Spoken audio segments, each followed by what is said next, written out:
Trying to space is dark. Hello, everyone. You're welcome to the Black Female Entrepreneur Greenwich.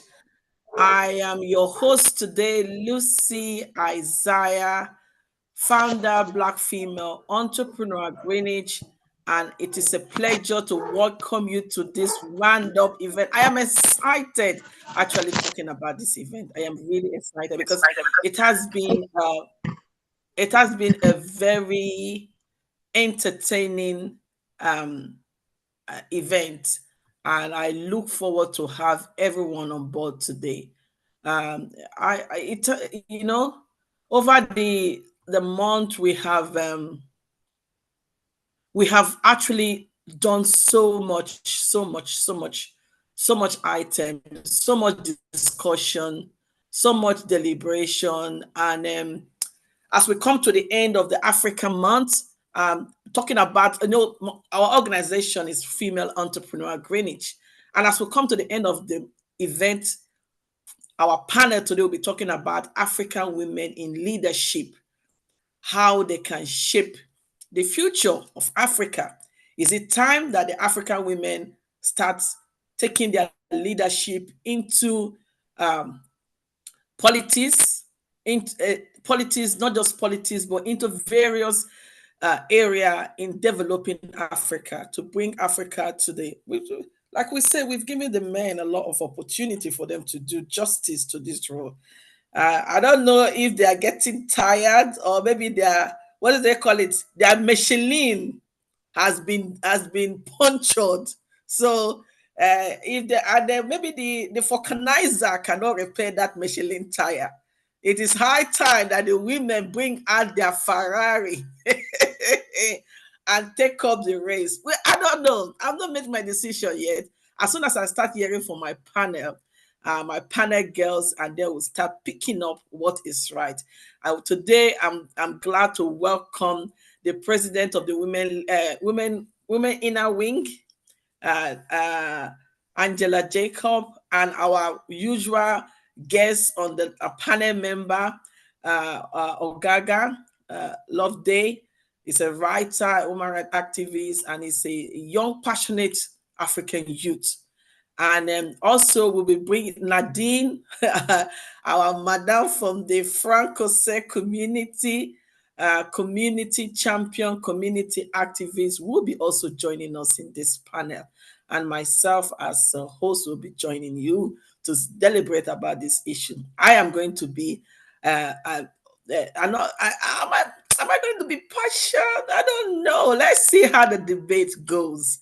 I will do my final judgment where I rest my feather, or where I rest my wing. So, guys, this is the Black Female Entrepreneur Green. Like I said, we are coming to the end of the African month. Whole month of May is being set aside by UN, UNESCO, and the African Union to celebrate Africa, the contribution of Africa. And it is important that not just talking about the contribution, and also we look at some of the impact of things that have been going on.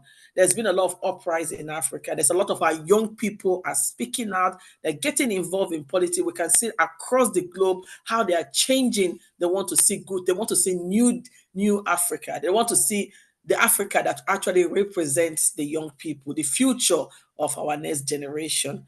And we've done a lot of celebration. Like tomorrow, we are at the Woolwich Library doing our pop-up market as usual. Come over there and patronize us.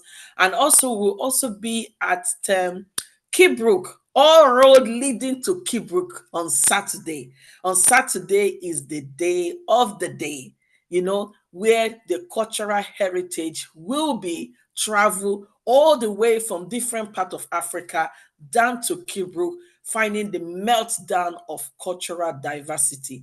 You will be having the singer from Congolese, the drummer from Guinea-Bissau. We have the guitarist from Ghana. We have the saxophone from Nigeria. We have the Edo cultural masquerade. Oba Itokpe is said, Everything is chopping up in Kilbrook. We have the pop-up market, the craft, we have the artists, the arts exhibition. We have the Queen of Nollywood in the building. You know, we're going to have the Nollywood Pavilion where they will be showing epic African movie. It is a showdown of culture. Do not miss it. If you miss this one, the next time it's gonna happen, you're gonna pay in pounds sterling to come to that event. It is a free event. I want to say big shout out to Royal Borough of Greenwich for supporting this event. Big shout out to Barclay Home for their support. Big shout out to GCDA for their support, and all our partners across the UK who have donated to this event. We want to say big thanks to all our artists that are coming up, that have supported this event, and our market women. We say big thank you for joining us. Without wasting too much of your time, I know I will still do this shout out again. Let me hand over this discussion to my panel member. My panel member will introduce themselves and then we will start the conversation. Over to you, Angela. Can you introduce yourself? Good evening, Lucy and other members of the panel. It is a great privilege for me to be here this evening, and I accept the invitation with honor. Thank you, Lucy, for all the good things you are doing in Greenwich. My name is Angela Jacobs. As she said, I belong to an organization that is present in 104 countries, and Great Britain and Ireland is one of the countries. We have about 4,000 women of substance in this group. We've just celebrated 100 years of International Inner Wheel this month of May, and our own club, which is a part of the district, is called Inner Wheel Club of Southeast London, in which our CEO, Bifeg, is a member. And what do we do?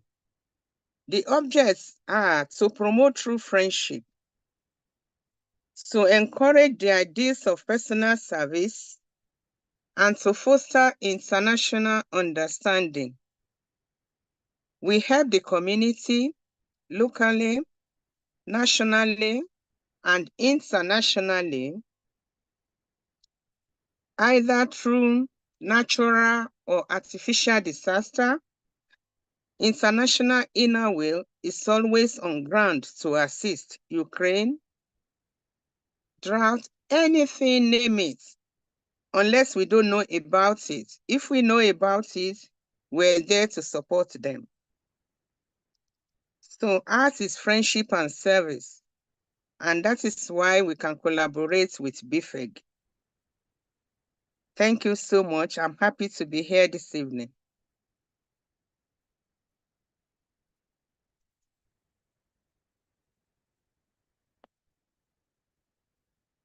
We can't hear you. Thank you very much for giving us that introduction. Yeah, it is a beautiful organization full of women with substance, and I'm proud to be a member of this organization and the great work you do. And this is a perfect conversation to have you on board. And I'm going to go over to Ogaga. Can you introduce ourselves? And just to let you know, we are live on Facebook. For those of you that want to watch us on Facebook, you go to Black Female Entrepreneur Greenwich. We are live on Facebook. We are live on Twitter at the moment. We are also live on YouTube. So you can, whatever platform is comfortable for you, you please go ahead and watch this event live. Over to you, Ogaga. Good evening. Sorry for having intermittent power supply. Goes on and off. No problem, my brother. Welcome to Africa. Welcome to Nigeria. I'm Ogaga. I'm a writer, an author, a blogger, and much more. The list goes on and on. So it's nice to be part of this conversation. You know, apart from being a writer, in fact, we're all born of women. So we all came from a woman. Like in my home, we have 6 girls, in fact, 6 women. And if we look at the population of the world, you'll see that there is almost a likelihood that you're having more women than men. So I think it's a good thing we'll be talking about this, and I'm happy to be part of this panel today. Thank you. Thank you very much, Gaga. And without wasting too much of our time, we're going to go straight to this amazing conversation. And the first thing I'm going to talk about is women in leadership. We have women. We've moved on. There's a lot of great women in leadership at the moment, in their own capacity, doing what they can do. A lot of African women are pushing. You can see my great sister here, president of a big women organization. And as an African woman, is hats up. Myself and other people that have been across the diaspora, there's a lot of women, Black women, African women doing great. But in terms of women in leadership, pushing the agenda of Africa to the new world, I would like you to just look at it. Women in leadership, African women in leadership, yes, we've taken a start, but did Africa create platform for these great women that have actually walked the walk to be part of decision making that will shape the future of Africa? I'm going to start with Ogaga being the only man in this panel, because the men has been on their Michelin tire. They have been moving and moving and moving. Now let me ask him: is the Michelin tire, as he has a puncture? Is it time they hand over the car, the driving seat of that car to African women? Over to you, Ogaga. Okay, it's a very broad subject matter, because if we want to exploit this way, I'm sorry, I hope they bring the light, because I for like me they look my face as I they talk. Don't worry, the light will come. Our ancestors will make that light to appear. I just also want to welcome Nadine to the house. Nadine, welcome.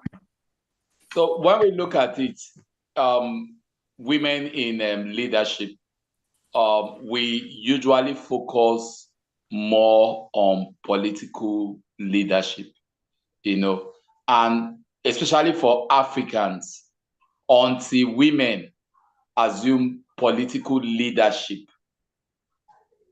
then women have not yet gotten there. You know, you have the Beijing conference, affirmative action for women, where it was agreed that for political offices, women will be given 35%. So the men do not need, every country needs to create 35% of their political appointments for women. And in those appointments, men do not need to struggle for that. So women will need to battle for that. So if we look at that political aspect, we ask, why is it not working? Is it because the men still want to overbear? Yeah, we have religious, especially like in northern Nigeria, we have that religious this thing where women are supposed to be in the background, you know. But if we still look at it in appointments, we're having northern Muslim women who have also been getting appointments over the finance ministers and other positions they've held. They've been members of the Federal Executive Councils dominated by men, and they speak. So now we ask the question, why are women not gaining political relevance in Nigeria? Is it because the men do not support them? No, it is because the women are the enemies of themselves. We had an election that several times a political party will conduct a primary. The women will vote for the men because they have either the men have more money to spread, the women do not have money to go around, or their husbands are contesting for the position. For example, we remember a time where the Nigeria, a president's wife was really speaking, advocating for women. Then the primaries came. The only woman contesting in that president's party had just one vote. So even the president's wife did not vote for her. They could not even arrange some women to save face. Only that woman voted for herself in the primary, which is embarrassing. So that tells you a whole lot. So you see some women are comfortable dominating other with men, and they don't want other women. Advocating for women in political leadership is just being mathy, just eye service. Let it look like, yes, we are saying something. When the time comes, the electoral process to vote and be voted for, these women will fail themselves. And so it will continue that way. And until we also have political leaders whose wives really mean well for women in Africa to insist. We had the time of about women riots where women wanted change. You know, I think led by Margaret Ekpo, Mrs. Ransom Kuti. Now, that about women riot, how did they succeed? What they did was to convince the women not to put salt in their husband's food. Now, any woman who does not join their group, they will not even sell salt to you, except your husband is. So you know that kind of. So when the men were eating without salt, they questioned their wives, and their wives brought out the demand the Nigerian women or the Eastern women were demanding, were asking for. And that is how that About Women riot became successful. Now, what are the contemporary political leaders' wives doing? They just like the show off, the traveling around the world with their husband, you know, and they're cool with that. So until that changes. Now, that's for political leadership. If we look at business leadership, I'll tell you that when it comes to business, women are the engine of business in Nigeria and in Africa. Yet, when it comes to leadership in many of these industries, producing industries, who would they put more at the leader, the decision-making head? The men. Only few women have been able to successfully become MDs of banks, CEOs of banks or manufacturing companies. Only very few women. Some maybe they inherited from their family fathers. So the women are doing a lot, but yet, because they have allowed the man, and we have this patriarchy kind of system. Not because sometimes even when they say maybe that's how it has been like from our forefathers, but we now forget that we have a Queen Amina of Zaria in a Muslim-dominated North. Queen Amina of Zaria. Can we have a female emir today? Can we have a female king today anywhere in Nigeria? No. So these are things we need to look at. And you don't just like say freedom. Freedom is not handed over to you free or on the platter of gold. You need to fight for it. So we need to have women who really mean it. And they have decided. We need to have those few women, like we have Okonjo-Iweala, World Trade Organization. For me, I don't know what impact her leadership has for Africa women so far.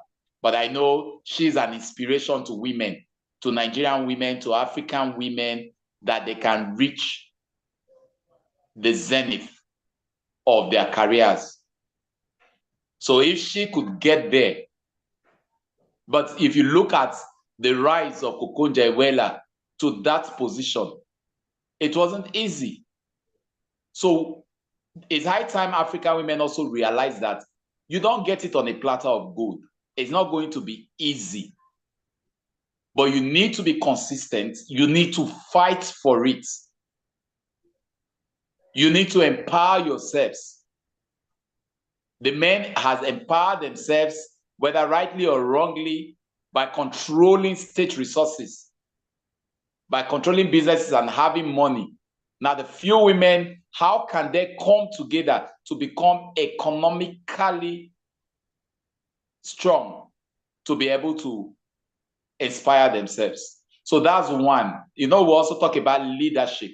Apart from political leadership, you also have leadership in the home. We also have leadership in the community, like the good works you're doing, Auntie Nadine is doing, Auntie Angela, she just spoke, just read her profile. That is leadership. But the question you ask yourself, how far-reaching as is your leadership? You need to measure it. The men don't want to measure. They don't need to measure. They're in control. But you know where you are coming from, and you know where you're going to. So as leaders in Greenwich or elsewhere in UK, how much impact are you having? How many persons do you mentor? At the end of the year, do you ask yourself? Because why I'm saying this, if women in Africa look at this, this is the only way they can grow. How many women have you been able to empower? Not by fund. How many have you influenced? Have you just the way musicians and other celebrities influence this young generation? African women in positions of leadership like you are, because that's leadership.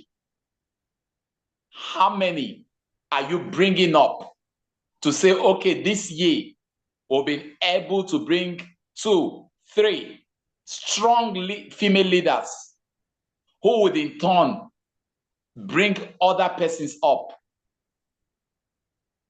And another thing, if you don't laud your achievement as a woman, nobody will know your impact. You'll not also be able to inspire more women. If you have a good music or a good movie and you don't promote it, however how good it is, nobody will know about it. Only very few. It won't even win an award, but it's even better than the ones that are winning award.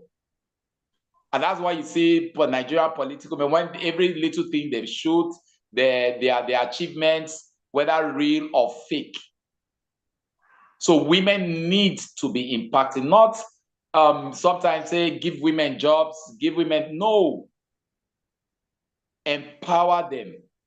Let them see what true leadership, like I think in your promotional, let's say you said, empower a woman. Is it train a woman and you train a nation?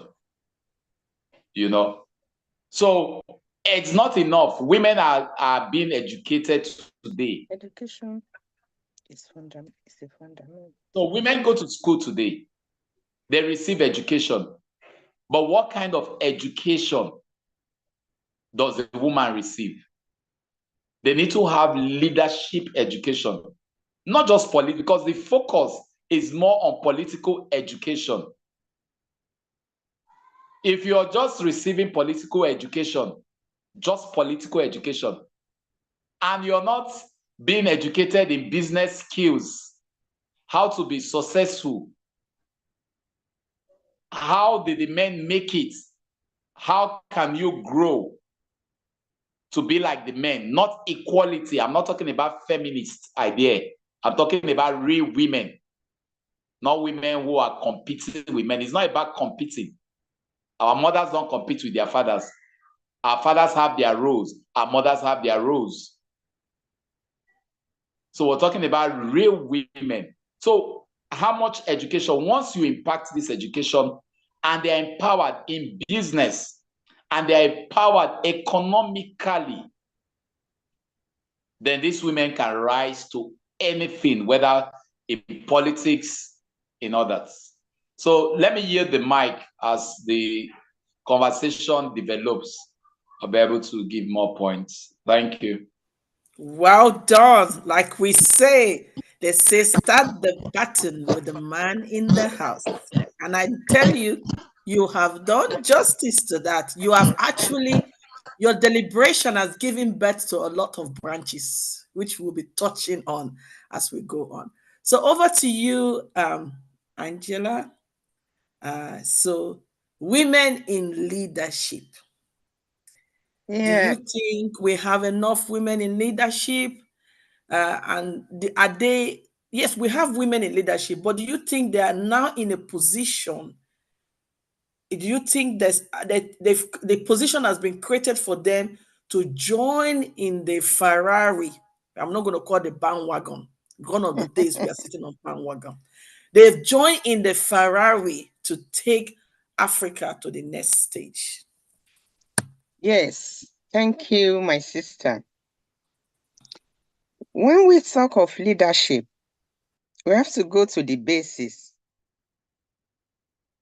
What makes you a leader? What are the qualities? What are the skills and knowledge you need to become a leader? Let's start from education. Without being well educated, you cannot get to a leadership position. So we still have to go back to the basic of emphasizing the importance of education. We all know education is a fundamental human right, yet women in Africa, they still face significant challenges in accessing education and quality one for that matter. And these obstacles hinder their personal development. It also hinders their economic empowerment and overall well-being. The idea of preferring to send a male child to school and believe that girls are supposed to be at home or in the kitchen needs to be eradicated. If you are not well educated, you cannot get to leadership position. The cultural norms should be addressed, and we need to engage in communities to challenge these harmful norms and emphasize the value of education. Personally, I don't believe in giving quotas. Oh, let us give women 10%, 20%. Why? What a man can do, a woman can do better. If we all go to the same university, we all read the same course, why should you now say, when it comes to leadership, women should be given 10% or 20%? That has to be removed entirely. And this comes to gender inequality.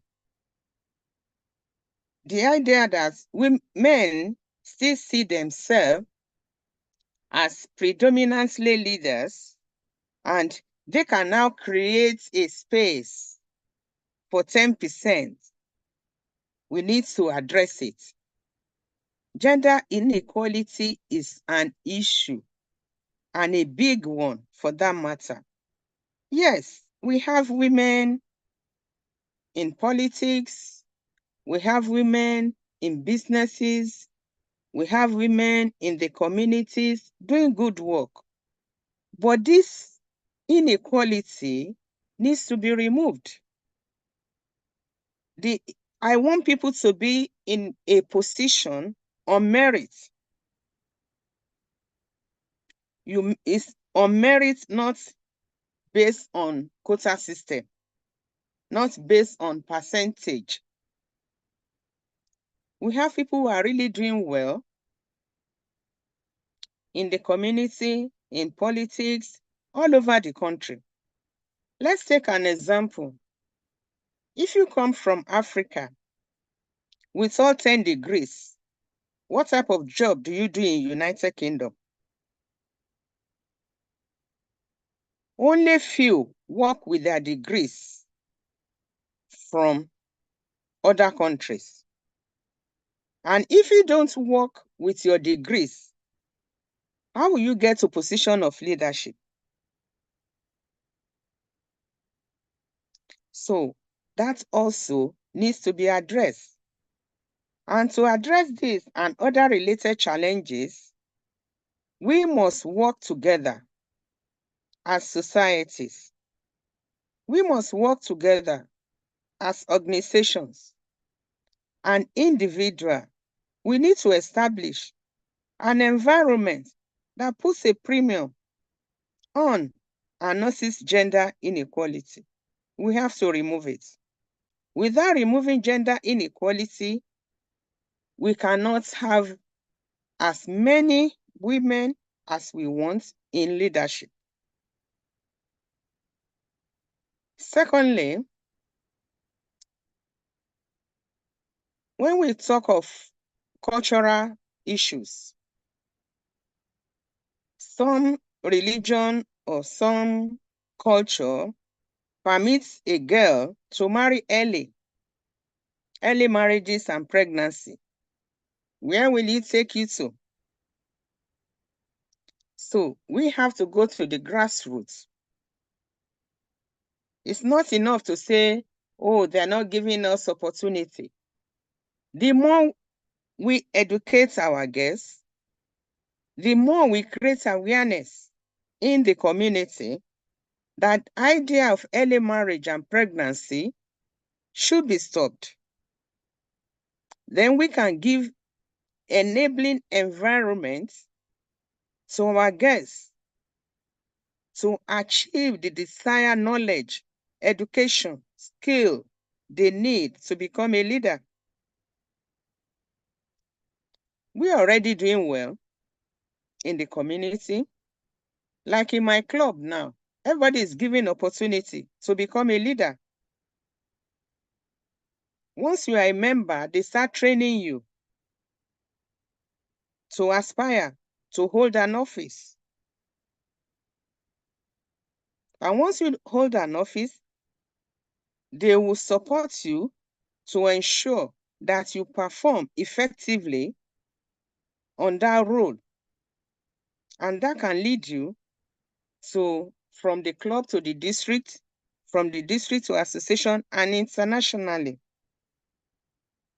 Like I said, as we just held 100 years of international inner way, building women, building girls to become useful, to become leaders of tomorrow in the community. And during the business session, one of the major things we discuss is leadership. And when we talk about leadership, what type of leaders are women? Are we servant leaders? Are we autocratic? Are we laissez-faire? Like my brother said, women are their own worst enemies. I agree with her. Because when some people get to the position of leadership, instead of bringing others up, they tend to bring you down. They tend to remain permanently there without creating an opportunity for others to come up. And that is why I like international inner will. You cannot hold a leadership position for more than 1 year. You move to another one. So it's not hereditary. You don't have to stay permanently there. So that encourages people to move forward. And when it comes to business, yes, we can say men are in business, they are setting up business, they are doing this, but women have economic barriers. When it comes to scholarship, what criteria are they using to give scholarship? When it comes to financial incentives, what criteria are they using? So we have to elevate economic burden from women to enable them to be economically viable to set up businesses. You don't have to be a politician. You can set up your business, employ people, and build them up. And when it comes to politics, I don't even want to talk about politics in Nigeria because that is it's a very big issue on its own. They still have that belief of women should be seen and not heard. Then all other things they do about their politics, don't let us go into that. But let us look at politics in a civilized country. They give room to people, but at the same time, they sidetrack you. Even when you are qualified, they still gang up. They see this gang up. There's still this gender inequality, which needs to be addressed. And also, when it comes to hiring people, there's this bias in hiring and promotion procedure in many organizations. They will not say it. They are not bound to tell you why you are not hired. They'll just tell you, sorry, you are not hired. So there is still this bias in hiring to position of authority. Also, we need to ensure that we have good policies that take needs of women, that take the needs of women into account. Because if the needs of women are not taken into account, it limits the extent to which you can go in any organization. Some people will not take somebody who has just gotten married because they will go on maternity leave, and they have to go on maternity leave. If they don't go on maternity leave, how would they give birth to you men? So we need to address this. Then representation in decision making. How many women are represented when it matters to take decision about women? Men sit down to take decision for women. One nation will sit down to take decision for another country, which they don't know anything or little about that country. So organizational culture and structure barrier must be removed to ensure women can attain the leadership role they are meant to be.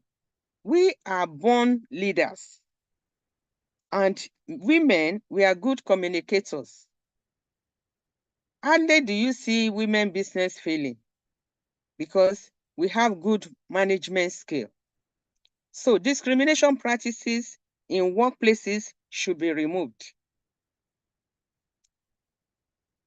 For now, let me rest my case. Thank you very much, Miss Angela. You have put in the narrative down. Great narrative from your point of view. And I think I really hit on the point you raised about some of those barriers that we face as a woman, whereby opportunity is not given to you because you're a woman, because you're going to call sick, because you're going to do your menstrual pain, because you're going to have babies. We know sometimes those are the things that they look, oh, she's going to go and look after her children. You also make emphasis on as a woman, there's a lot in our hands. We cater for everyone. But that should not be overlooked. That even though we have the spider hand, our voice should not be heard when places that matters. Because at the end of the day, when everything failed, it's still down ball back to the women to gather, to pack all the leftover and try to mold it again to become one. And I really sense on those issues you capitalize on. You talk about cultural differences, which is something very in the African community, every part of Africa, you have that, where Ogaga actually mentioned that it's not our culture. It is not in the tradition. It is the people in the that sit on the tradition that just try to bend all these rules to meet their own needs. Because if you dive down into some of this African culture, gone are those days, the women play a very vital. You have goddess, you have princess, you have queens that are. Look at the Wakanda woman, the one in Benin that fought for. They are women warriors. Eh? Look at and Nana, the one in Ghana. Also look at them, the Ashantis. Look at also go down to the Queen Amina. There's a lot of women kingmaker that actually spoke up for and even down to our family. Let's bring it down to our family home. We know that there are women within our family that stand for everybody, that are champion in what they say, and collectively they bring everybody together. So it is not the African culture per se. It is not the African tradition. It is the people, the men in that position that are doing it. Like Ogaga said, we need to fight. Yeah? We need to put ourselves together and call these things out, because some of our women in this position, because they've managed to, come out from what do they call it, from a wagon to Ferrari. They don't want to think about other women. As long as they are going their way, having what they want, even though they were in the room where those issues are discussed, as long it doesn't hit them at the head, they won't talk. So we are our own worst enemy. So I'm going to go straight to Nadine. Nadine, are you there? If you're there, it's your turn to actually. Yes, I am here. Good evening. Evening. I Evening. would rather keep my video up. That's fine. That's fine. Go on. Go on. Go on. Thank you very much for this African month and the level of debate we're having. I want to thank Ogaga to always, do how would I call it? Wow, I don't even have words to say what Ogaga does. And now Sister Angela, with her leadership, she spoke again, from a point of knowledge, from a point of position in society. But these are my questions. Our leader bond, I was wondering if what I'm going to say will still be relevant. Yes, is going to be relevant. My questions to start this was, are leader born or they are made? When I went to school here in the UK, I studied a subject called community development and public policy. And community development is changing the lives of communities, teaching a community what are your strengths, what are you good at. And I quickly understood that leadership is a continuous thing.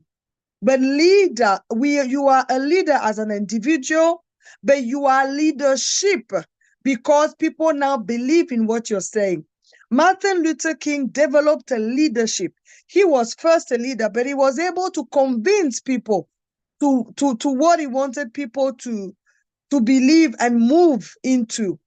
He had an idea, but he moved colors. He moved people to believe in him. Then he developed a leadership. Now, because everybody have said everything, I want us to realize that we don't have enough strength as women. People talked about the patriarchal system, which is there and is not going to move. It's not now that it's going to move. Women are not strong enough. Women are not strongly educated to believe in themselves and support themselves. in positions, if you put a woman as a leader somewhere, when she will have to put a deputy, she will bring a man. She will not bring a woman. Okay, so these are reality, but this is not where I want to go today. I want to present us this leadership that I call the 3-dimension woman. Behind every success, there is a woman. And that is the leadership that I want to bring to this conversation, because this is one of the training that I've taken to Africa. Now, the 3-dimension woman is the mother, the sister, and the wife. Behind all success, there is a woman. You will see a mother, she cannot speak French, she cannot speak English, she cannot speak German, she cannot speak Norwegian, but she has the power to educate a doctor, a lawyer. How does she do it? She does not speak the language, but she has the capacity to do that. This mama that takes her little fire and stand in a corner of a road in Africa. Sometimes you want to say to somebody, for you to come to my house, and you will pass this traffic light, and then you will see that mama that sells puff there, blah blah blah. The day she's not there, you won't be able to give that description, because she's not sitting there that day. That woman asks nobody permission. She asks permission to nobody to sit there, fry her puff, and educate her children. She begs, no, she doesn't need parliament. She doesn't need nobody to give her that power. Now, the leadership I want us to tell the young woman today, or the African woman today, and we can even go back to the leadership of Esther and to the leadership of the woman of Proverbs 31. They talk about the mother of King Lemuel, who is telling her son, she was given the CV of a woman. She has to be an entrepreneur. She has to be this. She has to be that. She has to be that. Because at the end of the day, it's only a woman who can describe another woman as a leader. It's only a woman that can build another woman as a leader. So I believe that women are leaders because they create all the other leaders that are here. When you see what is happening in the UK with the gun crimes, the knife crimes, and all these things that we are seeing, all the delinquency, is because mothers are not standing in the positions of leadership. Why are you developing a leadership? Because you yourself, you have shown your children that this is who I am. This is who I want to be in the society. This is what I believe. These are my activities in the society. But if you see mothers that are just dressing, going to parties, sitting, watching TV, this is also a leadership that she's also developing for her children to see that this is how life is. So today, when everybody has talked about politics and this and this and that, I want to talk about that woman that makes the real leader. That woman who is a wife of a positive or a negative leader in Africa. Because every leader sleeps every night with a woman or with women. So there must be a woman to make him. And that is the woman I want us to look at, and I want us to educate, and I want us to empower. The 3-dimension woman behind every success. A sister will go to a marriage and she will pick a younger brother, say, come, as I'm there, my husband will help paying for your fees. A woman would save money and give to her husband when he's about to start a business. Okay? A mother will go and sell puff to educate her son. That is the leadership that I'm claiming today. Thank you. Thank you very much, Nadine. At like from the point of view, raising it from the African dimension.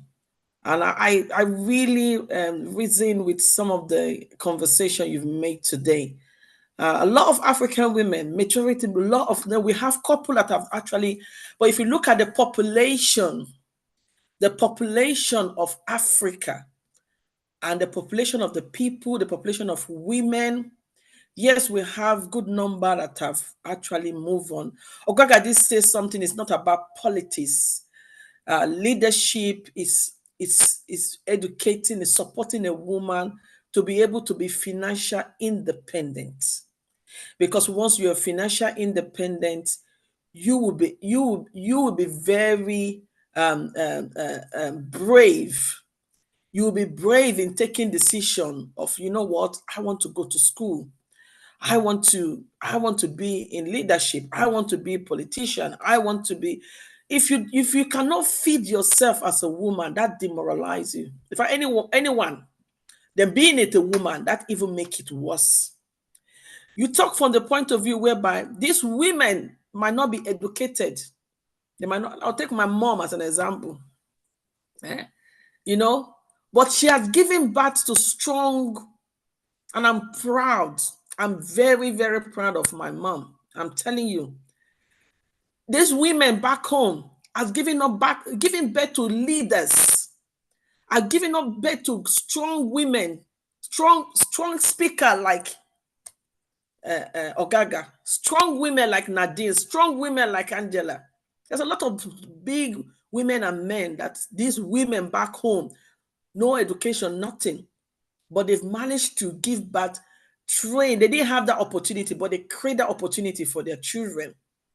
This will lead me to my second question. The amount of struggle, because sometimes when we talk about, I know Ogaga raised the impact that we need to fight for this. I want to ask, does the men fight for their position before they get it? This is a question I'm going to go around to everybody, just 1 minute. Do you think those men that have put themselves in position of authority now, that have seen themselves in, if you go to the G8, all these big G7, G14, G15, you know, G71, when you look at those platforms, I cannot see a woman. This is Europe. There are so many men, prime minister, president. You don't see women, even back in Africa. When you go to the African, they say African Union, this is where leaders, this is what baffles me. This is where leaders sit down and make discussion. Talk. They're even discussing about issue that is affecting women. But there's no single women on that table. And if they even manage to get women on the table, is the one that is driving Ferrari that will not discuss issue that matters to us. I'm going to ask my panel, each one of you, the position that men have found themselves. I'll give you that 1 minute or 30 seconds to act, because we're going to go to the next topic. The position that men have found themselves today, picking from what Ogaga said, that women, we need to fight for what belongs to us. Do you think men have fought to be in that position? I'm going to start with Angela. Yes, Lucy. When you go back to history, you discover that men were the first set of people to be educated. And when it comes to statistics, you have more men than women. And that was why I emphasized the issue of education. Men were the first set of people to be educated. So they are rising in different positions. And also this bias of, physics, engineering, air piloting, there are some sections of the work environment that people believe is mainly for men. So that's also deprived women from going into such field until recently. But did the men fight? Did they fight to be in those positions? They didn't fight. They couldn't. There was no cause for them to fight, because they were the people there when there were no woman or women. In any organization, you find, let's say in an organization of about 40 workers, you find 10 women employees. Why would they fight? What are they fighting for? So there's no cause for men to fight over anything. In number, they were there. In education, they were the first people to be educated. In Nigeria, you can hardly before hardly can you see a woman in the military. A Nigerian mother will not send her daughter into the military. What for? But because things are changing now, you find women in some position that was reserved for men. It's in recent times you find a woman piloting helicopter, piloting plane. In those days, where are they? So why should men fight? Because they are there. So there's no cause for men to fight over anything. But now that we are being educated, now that we are moving into those areas where they think predominantly is for men, that is why we're having this problem. When you put pilots down now, how many women do we have there? So why should they be fighting? Fighting over what? So men cannot fight over anything. But my own plea is, in any position a woman find herself, she should bring other women along. We are not yet there. Like Nadine said, they would prefer to even bring a woman deputy or a woman subordinate, a man subordinate or a man deputy, because we still have issue of complex among ourselves. There's issue of complex which should be eradicated. So men cannot fight over anything. In number, they are there. Thank you very much. Ogaga, let me hear from you, because you actually hammer on that topic, I, that our I, women should learn to fight for something. I So was just now, just laughing. Even in the animal world, women don't fight. Take for example, you are a woman now. You know when maybe your husband was chasing you or one guy was chasing you. Was it one boy? How many? Even when the boy finds out that you are about to get married or you are dating someone, does the guy give up? He will keep enticing you, doing everything, believing that he can still win you over. What am I trying to say? Men fight. Even if it is a men's world. Look at politics. Look at the intrigues. It takes a lot. Even where a woman is brought, even if it's for a small position, you find out that it was men who fought, who pulled a lot of strings to have that woman there. She must have been a woman of substance, or he is doing it for his interest. So men fight. And if you don't fight politically, we are going into the political side of it. If you do not fight, whether you're a man or a woman, you don't get it. This is not just Africa. Look at the United States of America. Look at Hillary Clinton. She fought to get to where she was. She fought to have the presidency so that she even won the popular vote. She only lost that to the collegiate electoral college. It wasn't easy. Look at all she has to take.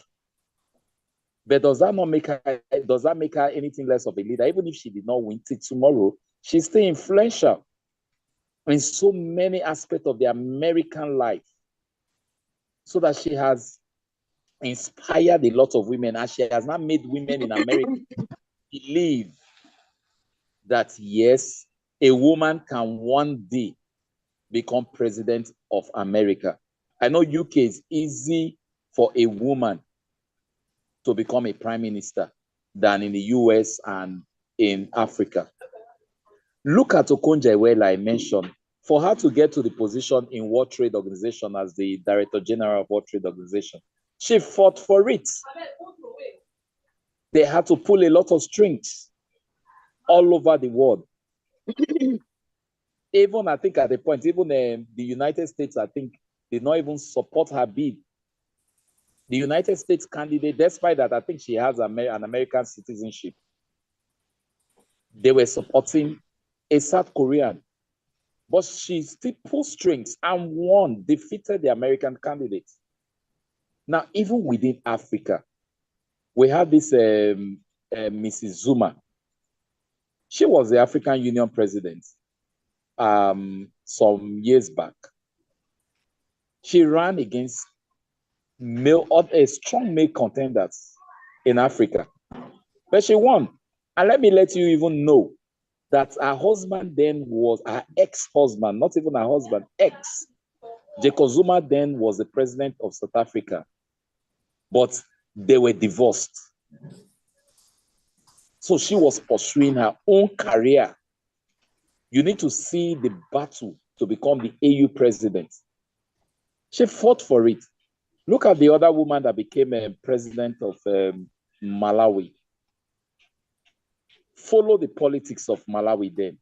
It wasn't easy. She fought for it. So to say men don't fight to get something is funny. It's not correct. And to say women will just have to sit down to get it in a platter of good, they won't. I've just mentioned these women who succeeded. They had to fight for it. But in fighting, there's something you need to learn from men. Even not all are bad. Some we have very bad political leaders, but we can also learn the strategy of these corrupt, bad political leaders who continue, even when they're out of power, they've grouped people. They did it with a bad intention, but we can look at the positive side of it. How? You see some okay, take for example the president of Nigeria. How did he get there? How did he get support all over the country? I'm not saying support from the youth or the voter. I'm not looking at how the election was conducted, but I'm looking at the followership. Also, the momentum. The followership. How did they get this? When he was in position, he was grooming people from different parts of the country. So that's what some politicians do. Somebody is from Rivers State, but he's sponsoring somebody to go to the National Assembly in Zamfara. He's grooming them across the country because why? He has a future plan to become president and he needs the whole country. So he has invested in people in different states. So can women learn from that? These women now we not even have in Africa that have succeeded, that have grown like the Conjewelas and those who became president. We've had at least a female president, you know, we've had them rise. Are they building women like that? You need to build. You need to go around. Although they will complain about funds, but they can still do it. They can still pull resources. Resources to organize conferences. They always enjoy going from one conference to the other and come back. That's all. Even the conferences they are going to, who are the women who are these women going for those conferences? We need real people who are natural leaders in their communities, not wives of political office holders or appointees. They go with their special assistants, they go with this. And at the end of the day, when they come back from those conferences, because these are just privileged political wives, they don't transmit what they learn or hear from in those conferences. Check out most of those nations that go for conferences. They select leaders in the communities. If there is let's say for UK, maybe you can dispute that. Imagine if the UK, there is a women conference in US. Who are those they pick for those conferences? Would it be more of their all the House of Commons, their wives, the ministers, their wives? Are they the ones that will fill up the entourage? Hope you're getting what I'm saying. Yeah. You select community leaders. These ones will come and screen others and invest. So women need to fight because men fight. Women also need to invest. They also need to put resources. Like in Nigeria, we have women that have money. We have their Lakijas and her likes. They are very rich people. If you want to look at the top 10 richest people in Nigeria, there's no way you will not even mention an Alakija. So what are they doing? Is it to sponsor girls in school or sponsor female entrepreneurs? They can go beyond that and also invest in political leadership the way the men do. Match them money for money. So I yield the mic. Thank you, Ogaga. Thank you very much. Thank you for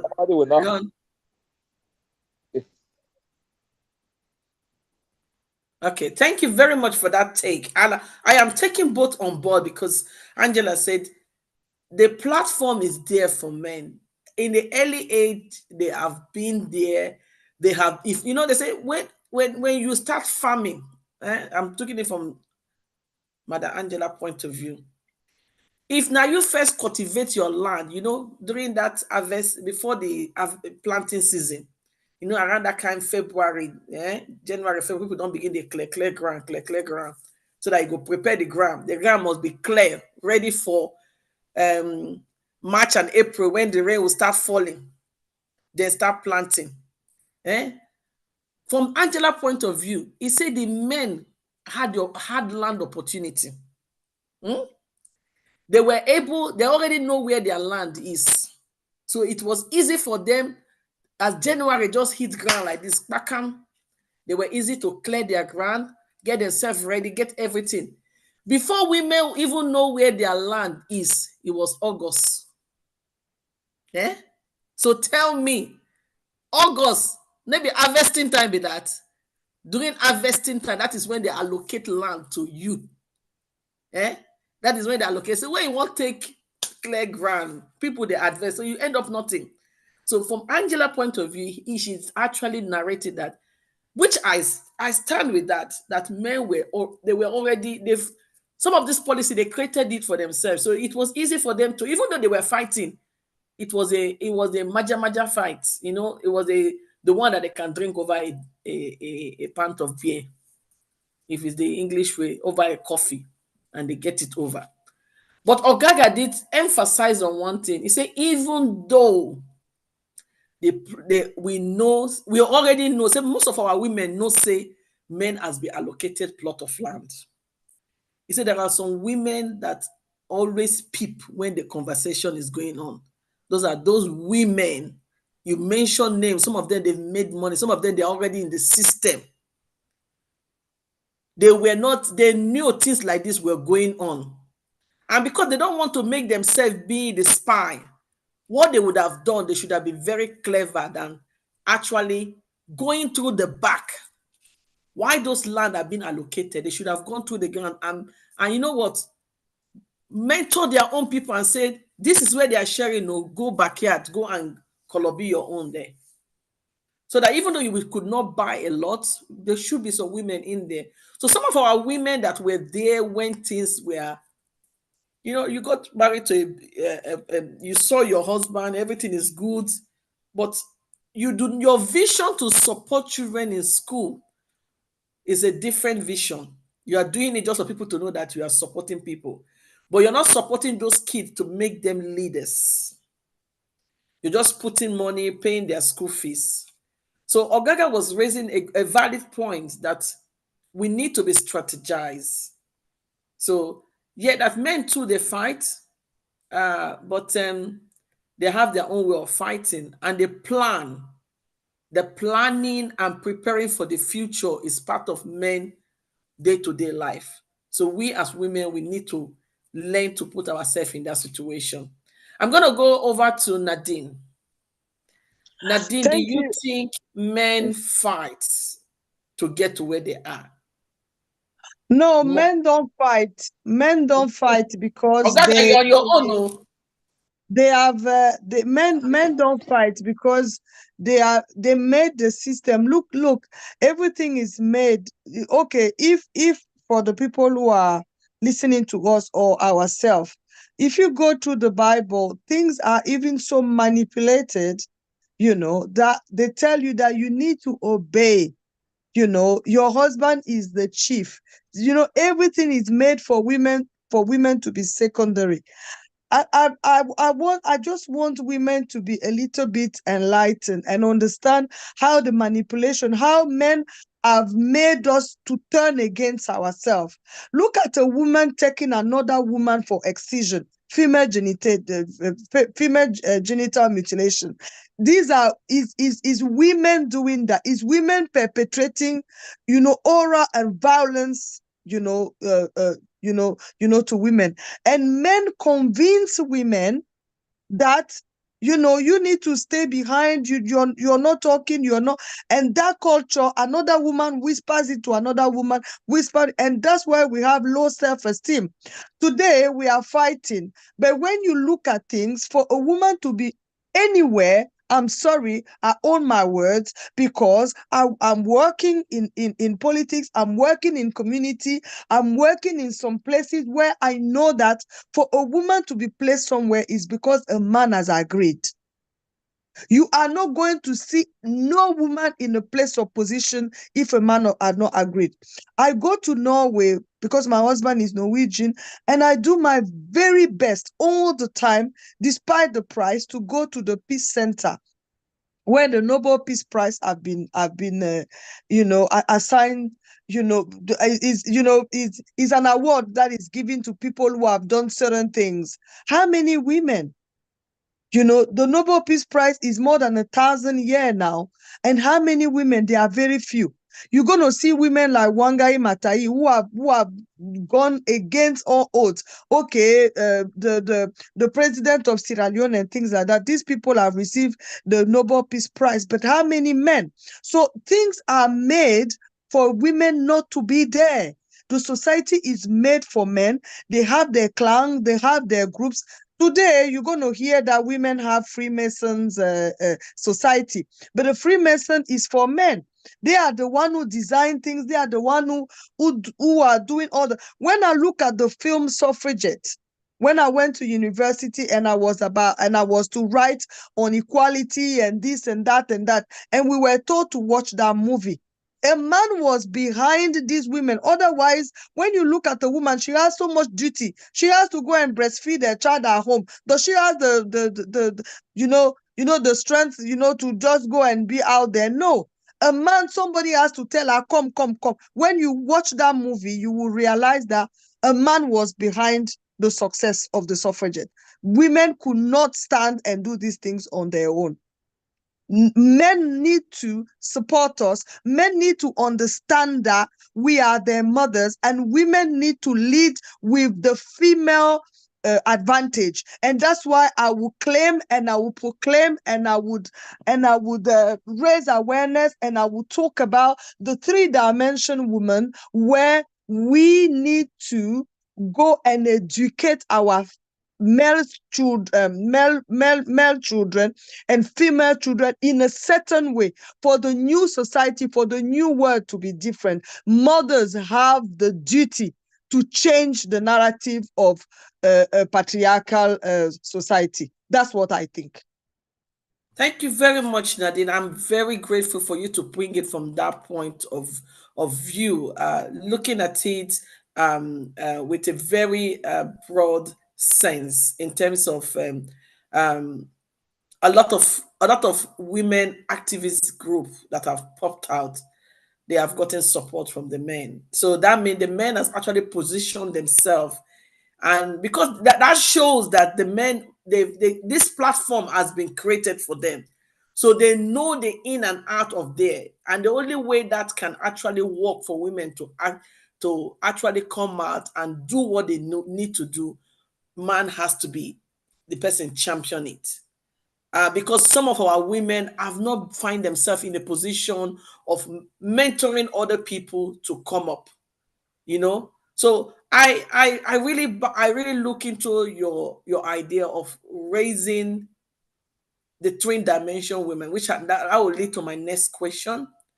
Do we think the burden, looking at an African woman from every part of Africa, do we think the burden put upon women, especially women from Africa, Black women, do you think the burden put upon them to be a mother, to be a sister, a wife, housekeeper, bearer of children, cooking, cook, when nurse, carer? There are many names I can call a woman. When there's a problem in the house, it's woman. And when you look back to when they talk about house help, the first house help they have were women house help. Men were never sent to go and do house help. It was the women, the girls, that had been sent out to do house help. If the men were sent out, they were sent out to go and learn skill. But the girls were sent out to go and become an house help. Where, as an house help, there's no future for you. You can't even, it's like a slave. You can't learn nothing, So do you think the burden, I want us to narrate it in two different ways, because we're going into using UK or Europe as a reference. If you look at an African woman, this is African woman in Africa, the burden put upon us by the society, do you think this burden has actually, it has become too overwhelming? It has actually placed us as a second-class citizen. When I second-class citizen is even top.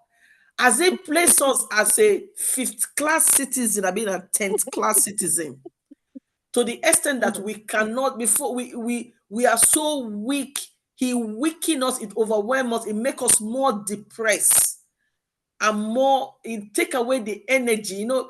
Look, if you go to a boardroom where they have women management, you go in there and see a woman that does not, even though the woman doesn't have children or the woman doesn't have family, you will still see that when the woman comes to that meeting, even though she will have something to say, you will still see the fatigue in the woman.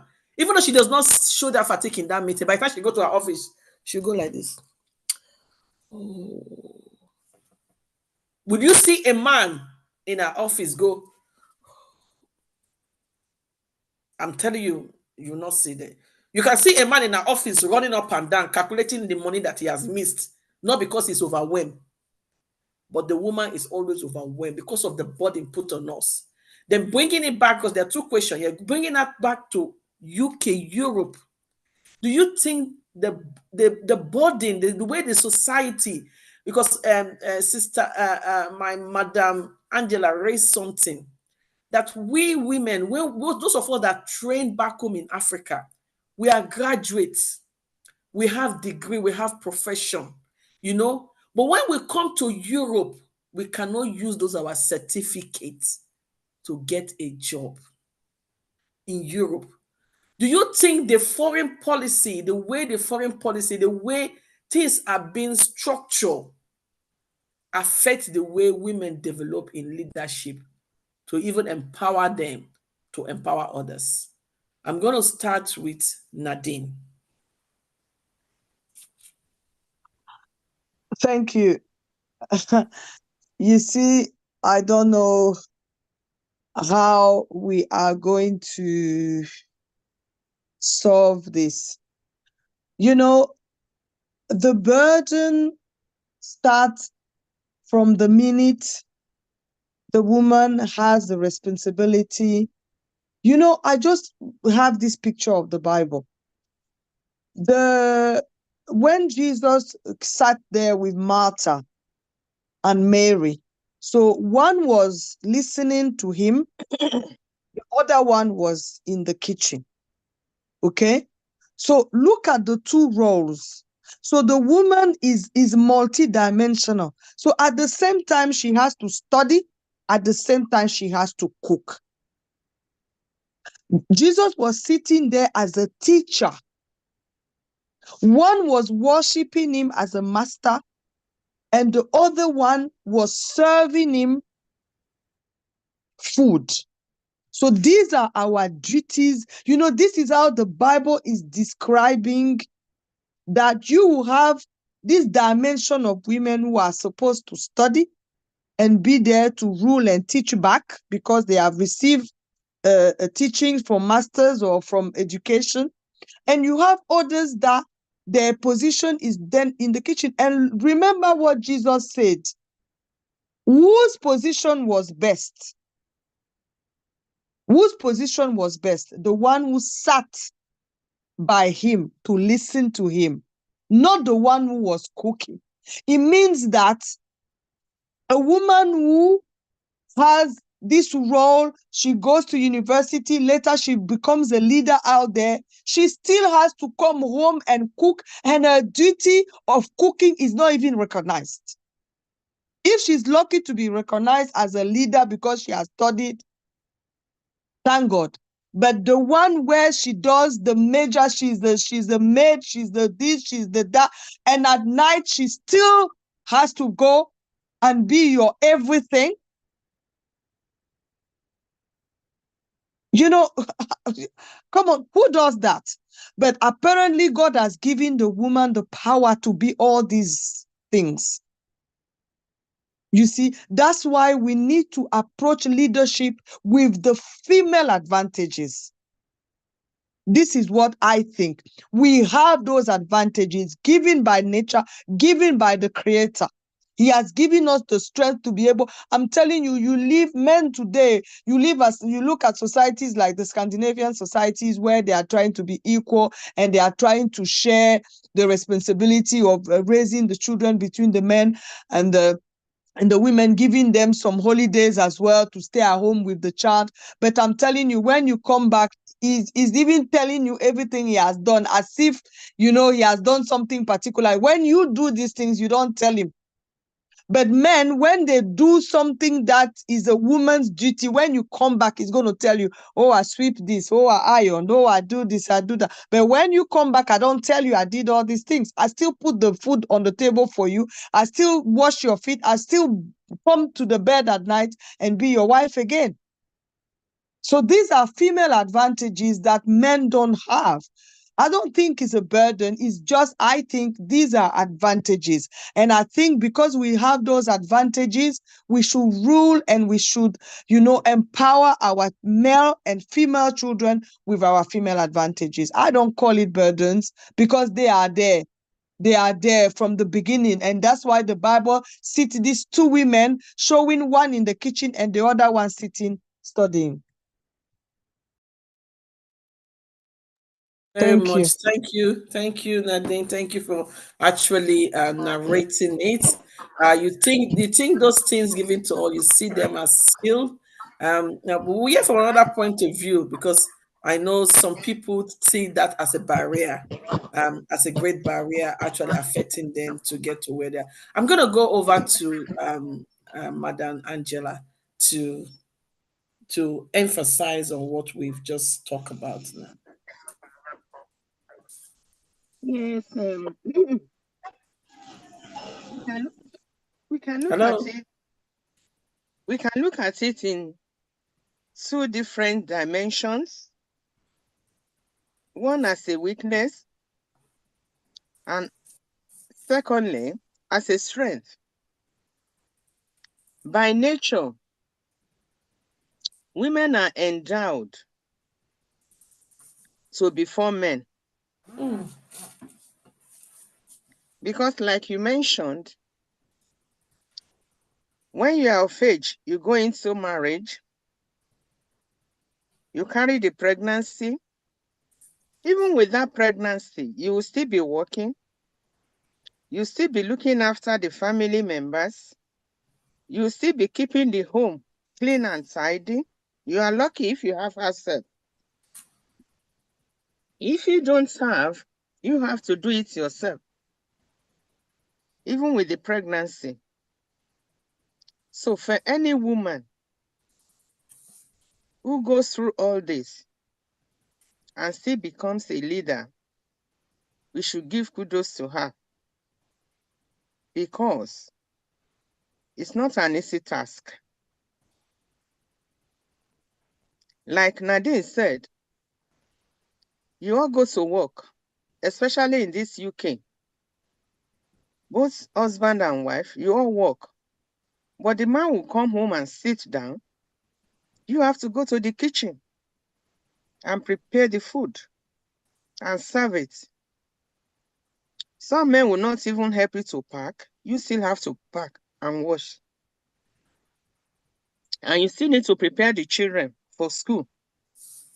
Maybe you are even the one doing the school run. So why will you not be tired when you get to work? So if you can manage the home, if you can manage the children, if you can manage the interference of the family, and you still become a leader at work, we should give you that, what do I call it now? You should credit that woman.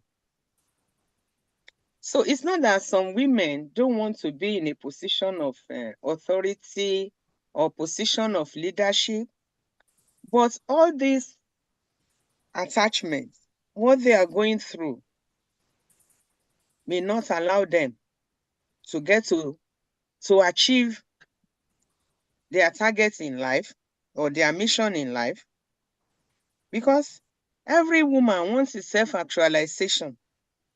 What do you want to become in life? I want to become this, I want to become that. Does marriage allow you to actually be yourself?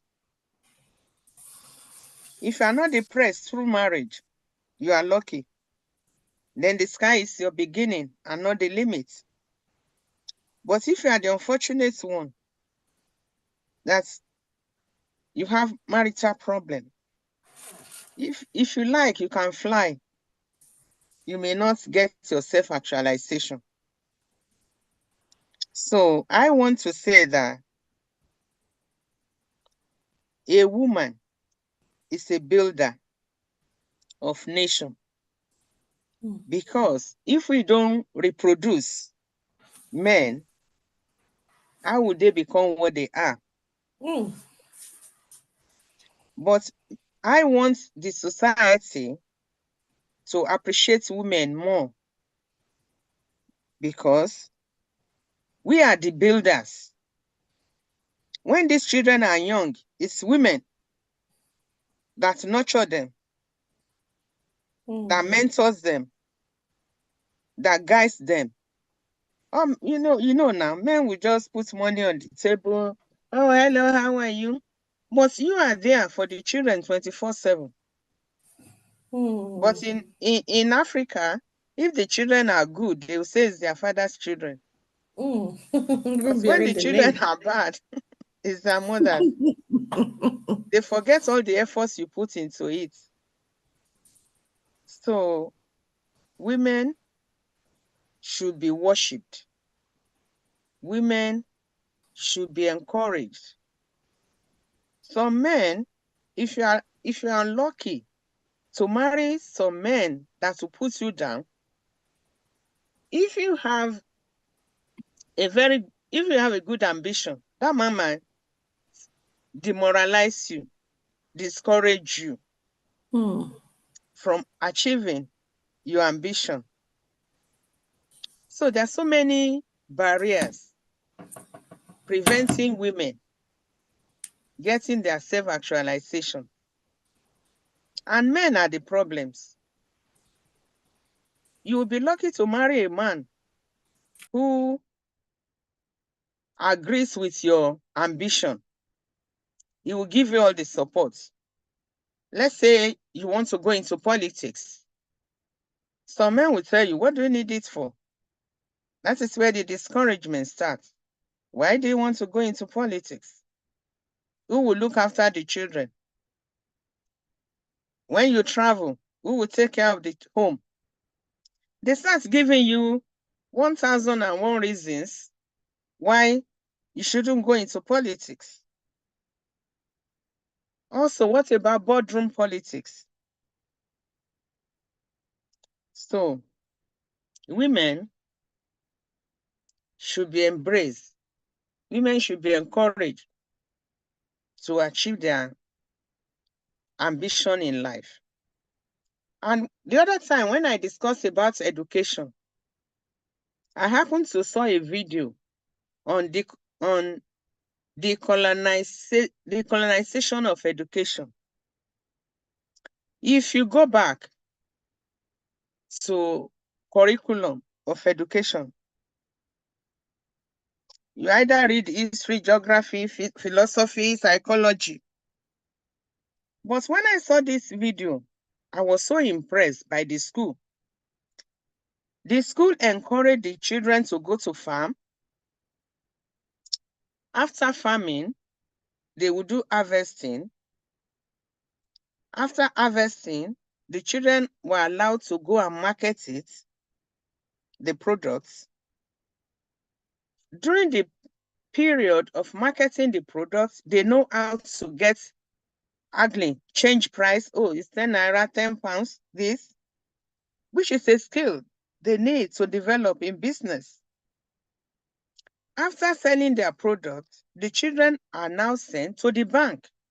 So go and put the money in the bank. So one of the bank officials now asked, why are you here?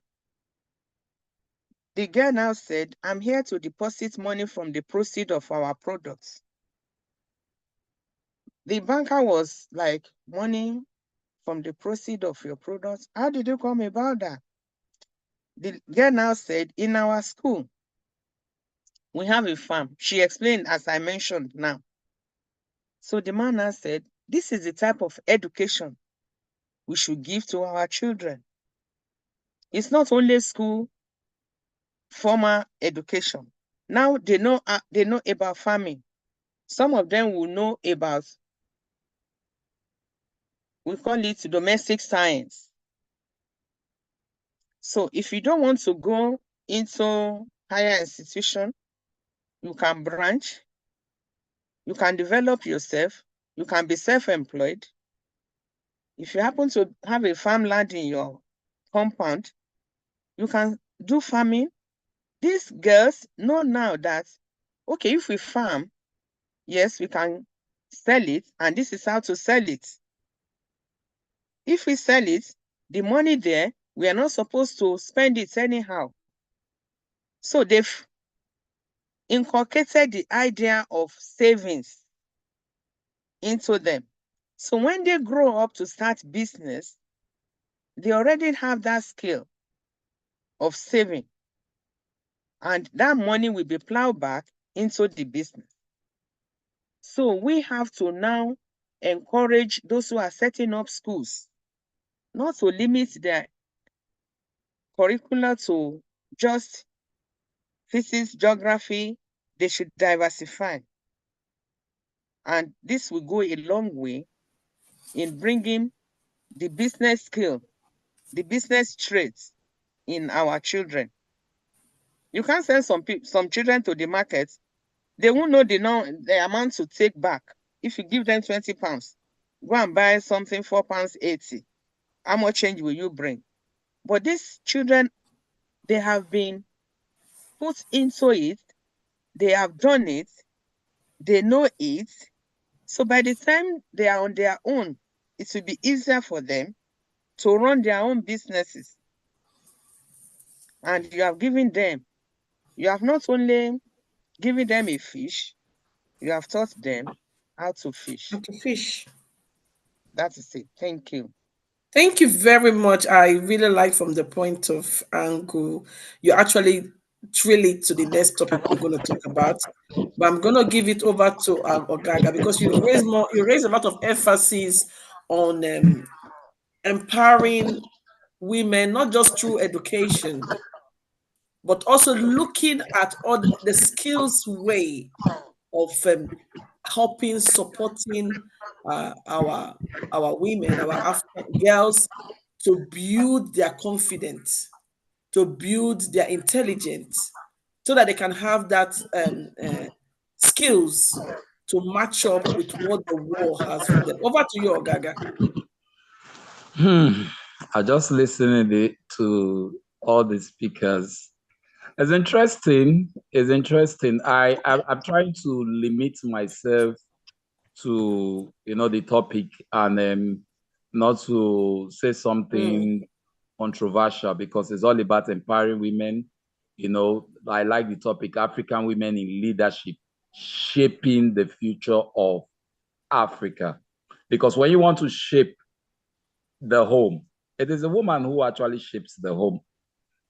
You're the one who carries the pregnancy for 9 months. The man performs his own, but you carry that pregnancy for 9 months. You go through the pains. You bring forth the child. And when you bring forth a child, it is not another person that brings the child up for you. It is you. The child is drawn to you. You won't have a child and your child desires to be breastfed by another woman. There is no child that will see another mother and runs to that mother, a breastfeeding child, to have milk from that mother. The child wants the mother's milk. There is that bond the child has already formed from conception with the mother. The child only forms a bond with the father if the father is there. But it's nature for the father to go and hustle to provide. The role of the mother and the father is complementary. And if we're able to understand, and everybody understands their place and their role, then we won't even have the issues we have in the world today. From the beginning, you see even our religious books, whether it is the Bible, whether it is the Quran, or the ones the Hindus use. If you look at it, the women seems to be in the background. But if you study these holy books very well, they are not just in the background. They have a very big role to play. I still say, like your what you said on your flyer, train a woman and you train a village, you train a nation. The woman is the trainer. The woman is the builder. The man can go get the materials to help in the building, but the woman does the building. The best person to bring up children is the woman. The man just coordinates. If the child is going off, the mother calls the father, and the child behaves and is in line and keeps himself or herself in line with the training. Let me look at the scriptures, the Bible, which I was trained with. You see, like you say, the woman cannot stand in the pulpit, the woman cannot do this. Yeah, but you had women, even at that, remember the Bible is not discriminatory. We had a female judge, I think that was, is it Deborah or so, was a judge. You see the roles women play even in the New Testament. Even in nature, in animal kingdom, you will see that it is the males that go to hunt for food.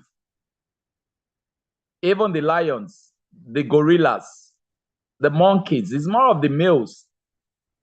It is the males that protect their heads, that protect their community.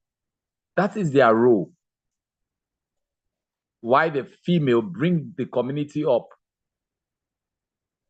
raise the community.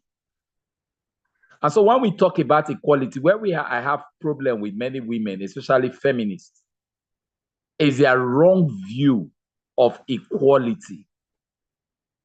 Like when you say what a man can do, a woman can do better, it's subjective. The woman's DNA, the woman's biological makeup is limited in certain things. Okay, for example, like what I studied some time ago, when a woman miscarries, it is said that it's likely to be a male child.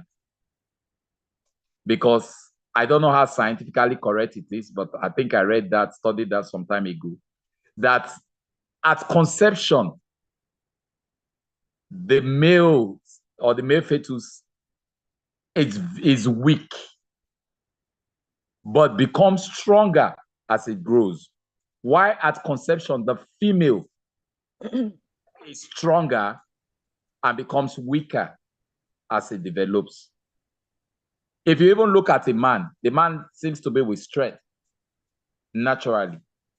You see a woman seems to be weak in physical strength to say. There are certain things a man can lift that a woman can't lift. That doesn't mean that you don't have deviations. So when we always say what a man can do, a woman can do better. No. What if can a man conceive? What if men rise up someday and say, okay, men should begin to carry pregnancies. They should begin to alter that. Nature will be affected. We won't have stability in the world as we do. Does not mean the woman should be kept in the background, should be discriminated. Doesn't mean a woman cannot be a president. That a woman becomes a president does not mean the woman becomes the head of the man. For me, I follow the scriptures where it said the man is the head of the home. And there's a reason. If we follow nature, if you look at a home without a father, you will have issues. If you also have a home without a mother, just a father, you would also have issues. So the roles are complementary. If a woman understands her role and her place, not a place that is described or standardized by men, but by nature.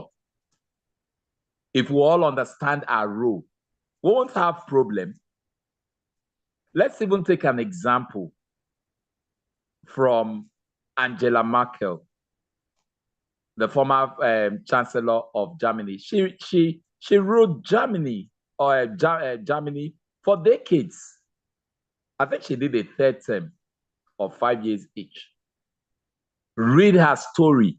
It's an exemplary story that we can all learn from. She was married, or she's married. She never had issues with her husband or running her home because she was a chancellor. That is a prime minister, that's for UK, or a president for most of African countries or the US. She was the leader of the nation, but read her story. She said she cooks the meals in her home. Not maids, not servants, prepares food for her husband or her kids. Angela Merkel still goes to the market. She does the shopping for the family. Even as a leader of a nation, she still does the shopping. She was still simple. Look at the clothes she wears. She was not extravagant. She pays rent, pays her bills.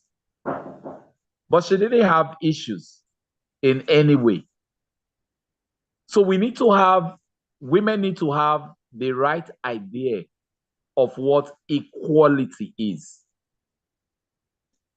If you want to be equal to men in strength, if you want to be equal to the man in headship, you will have a problem.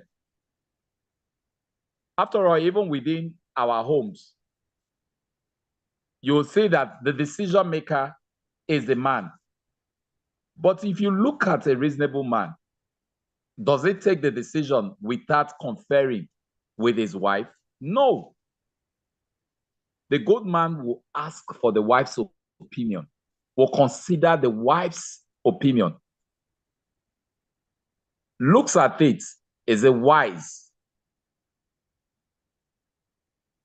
Then he takes the final decision for the good of the family. That's why sometimes some people will say some men are woman rapper.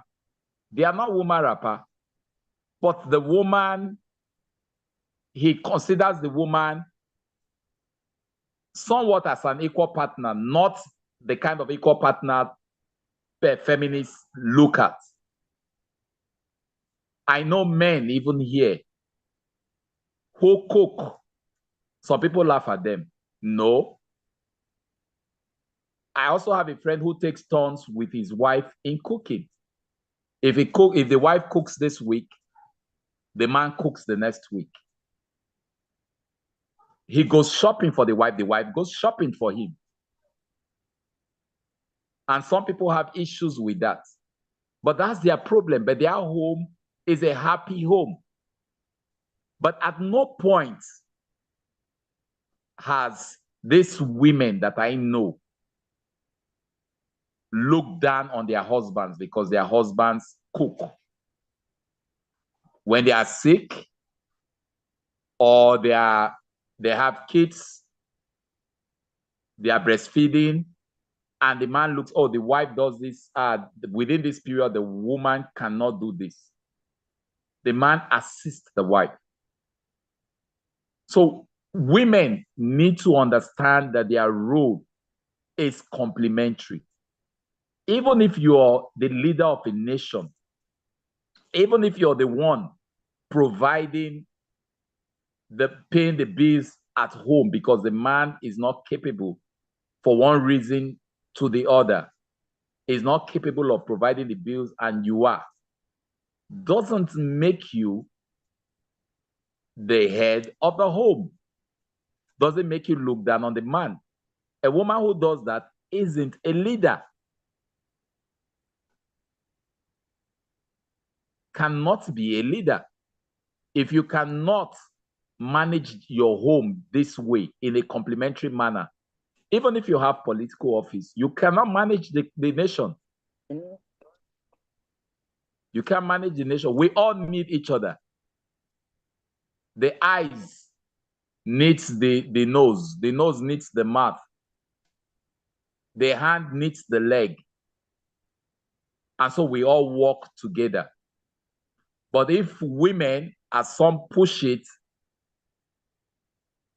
and make it look as if the man is low, it won't work.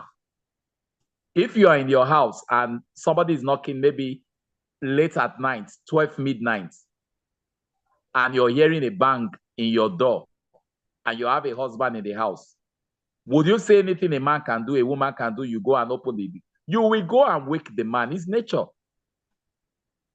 You will push the man to the front. The man will take charge. Why the woman is at the back? Thank you, Gaga. Thank you for... We need to look at this in leadership because we're talking about leadership. A leader takes the lead, you know. A leader takes the lead. A leader listens. A leader is humble. A leader is respectful. A leader knows how to manage funds, knows how to manage resources. So if you want to handle leadership position, you also look at how do you handle the finances in the home. Whether you're the one paying the bills or the man is the one paying the bills. When the money comes, how do you spend it? If you're not managing it rightly, you can't go and manage a country. You can't go and manage a community as a councillor because you will not be able to manage the funds. You will not be able to manage the resources. And just know it that once men identify this kind of woman, they will want the woman to handle leadership positions, not by mouth. So finally, what I'll say on this is that women will need to show themselves. Some nations, like in the UK, it's easy for the woman to handle leadership positions because some women have been tested.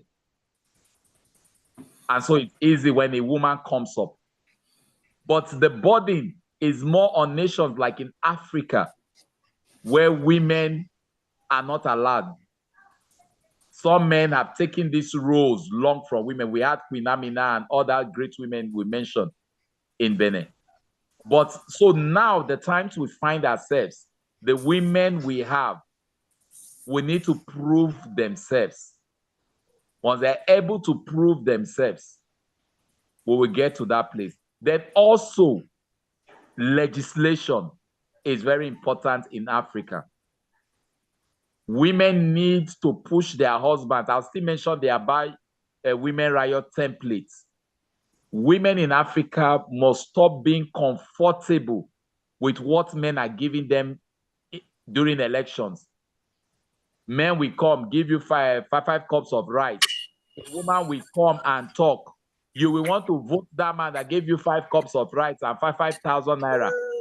More than the woman that comes and is telling you as a fellow woman, as a mother, because what is affecting the nation is affecting the women more.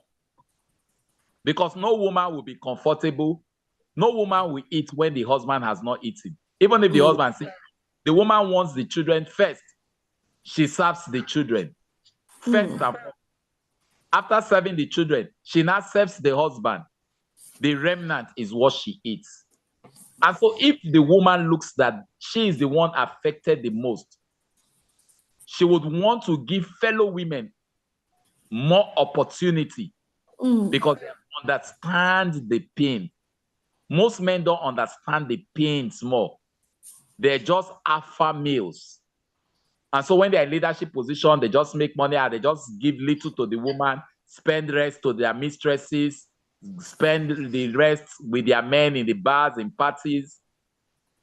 So women need to consider and put pressure like the About Women Riot did to ensure that the men, imagine if women, wives of legislators in Africa, that their husbands are in parliament, they all have association to go for one day. What if that the association decides that, look, these are our husbands passing this law, must pass a law that makes it easy for women to win elections, to ensure that money does not rule over elections. Once they do that, their husbands will pass that law. If everyone closes her legs for her husband, if you don't pass that law, no show. And the other legislator, hey, no show this night. The legislator tells the other lady, yeah, my wife said no gree me. The other one said, my wife no gree. And they see that it is serious. They will immediately pass because every man needs a woman. Especially in the cold season. They do that. That laws will not be passed that favors women. If they cannot pass, there are legislation they can pass. Like in certain countries, you find out that some positions in parliament are elected. People, even in India, they do that. People are voted in.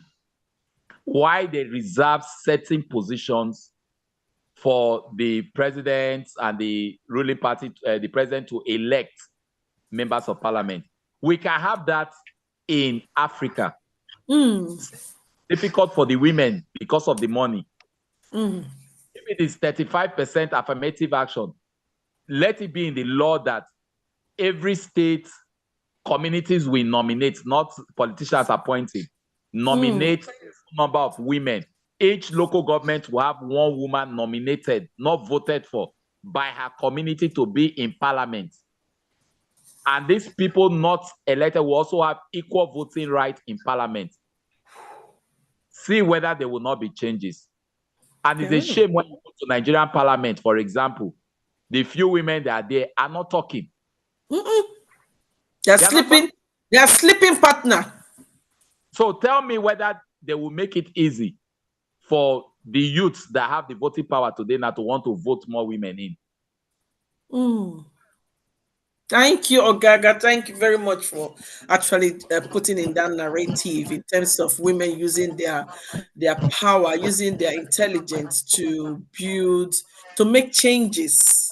You've actually enlightened a lot of. I know we're talking about those the burdens, some of these attachments given to women make it challenging, and you've come from the different angle, raising the fact that those burden those things that are those are nature. This is something that nature has given to us, and we should embrace it and don't see it as a burden and do what is right.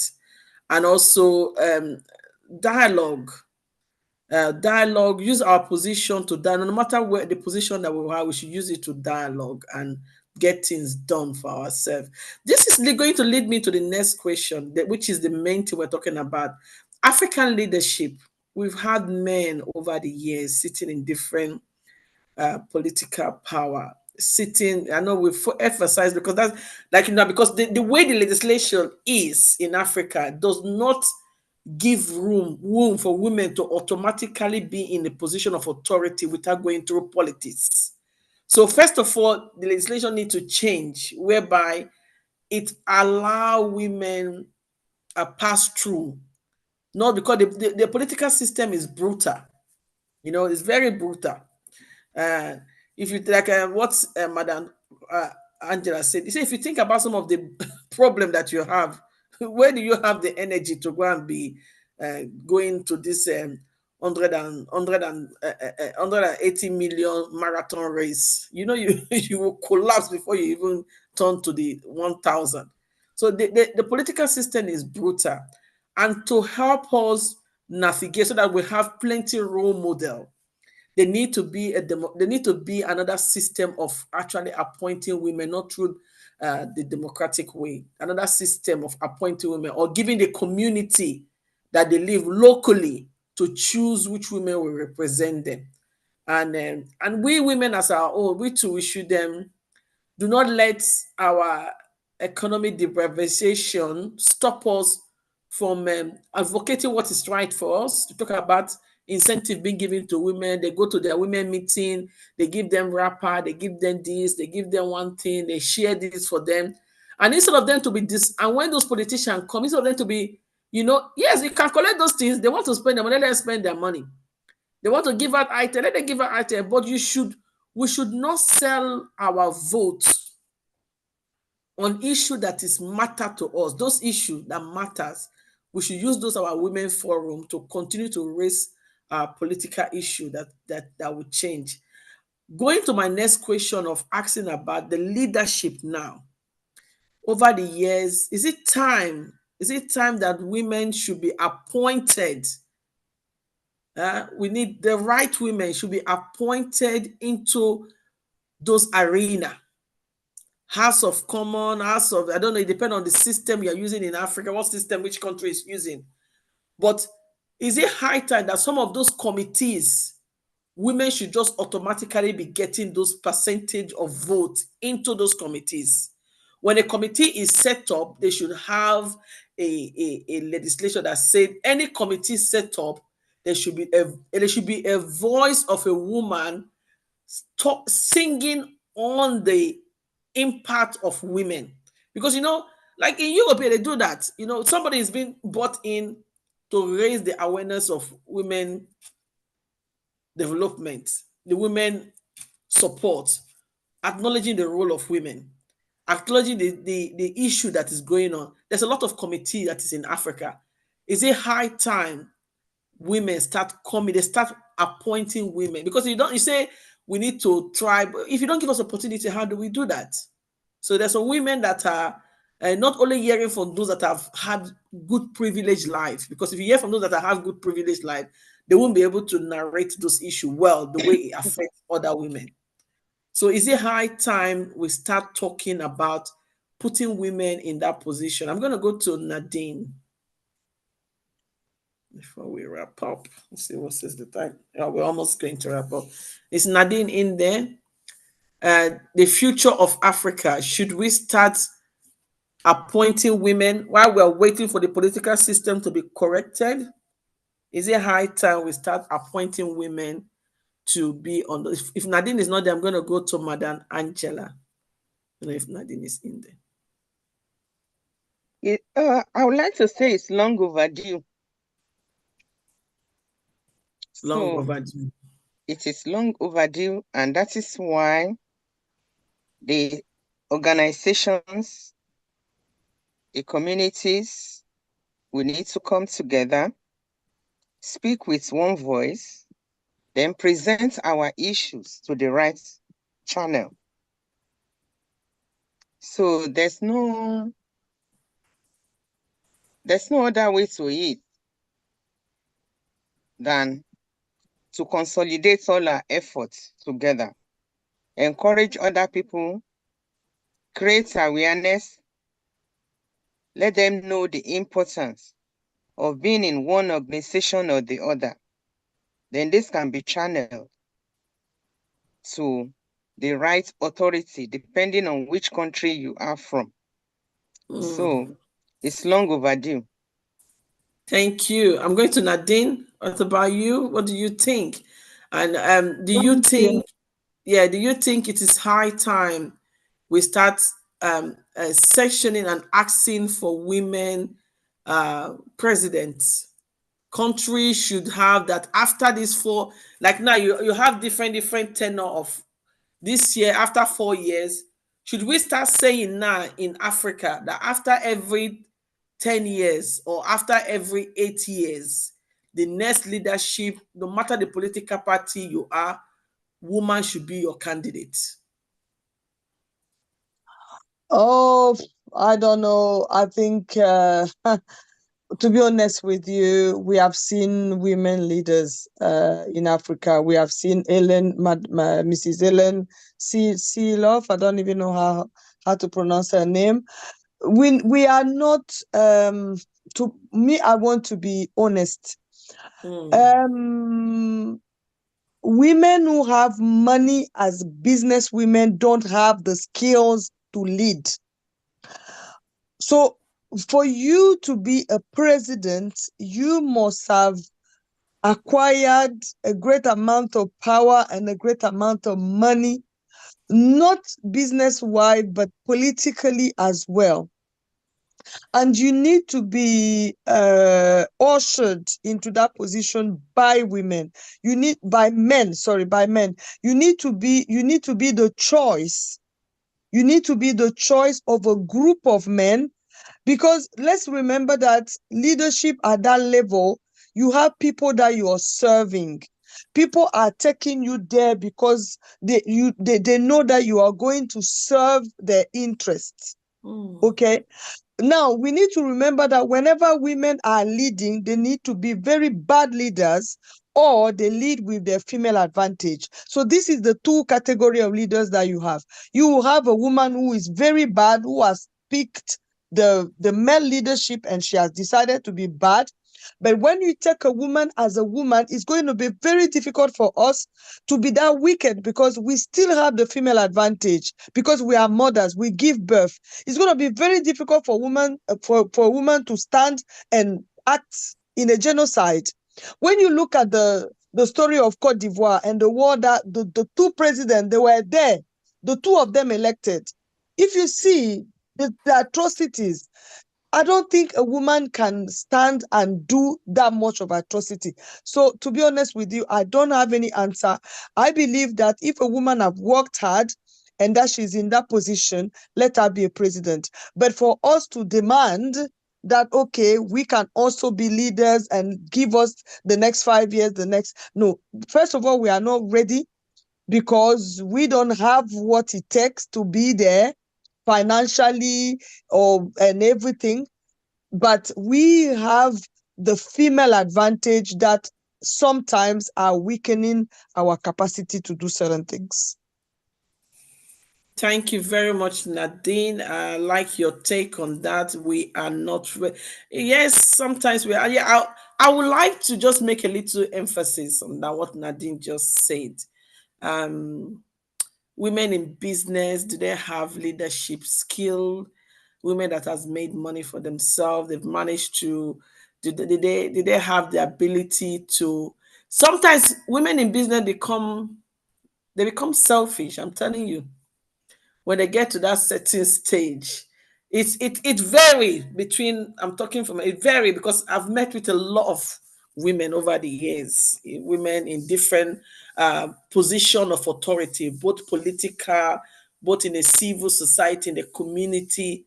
Yeah, I don't know. I'm going to speak. I'm going to ask. I will come to you, okay, but I want to speak to the two women in the house, because I know there are other women listening to us. Is it that when we get to certain stage in our life, we have this deflected empathy? We find that that's what I've discovered over the years, and it affects me in the sense that I come up with this community vibes. I want to really speak out for the community. I'm looking at the things that is happening to the people, and I'm trying to say, are you not seeing what I'm saying? Or am I being too, am I just talking out of the? So I noticed that when women get to a certain level of their career, of their wealth, they become very cold. Like what they call, how did they call her? The dark queen. They become like the dark queen. They I don't know what is it.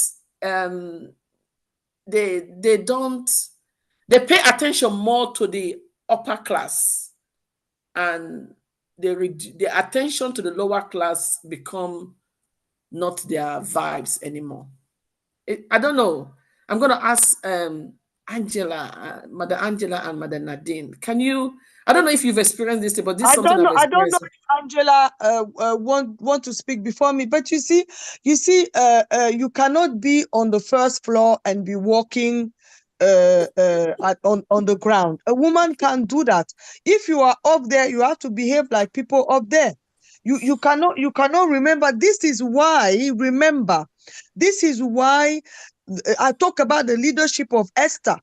You understand? Her uncle said to her, "Hey, my sweetheart, remember, when they will come for the Jew, and you are one. So as you're sitting there, you must remember, what happened to us is that when we are sitting there, we are forgetting from where we are from. This is the main problem.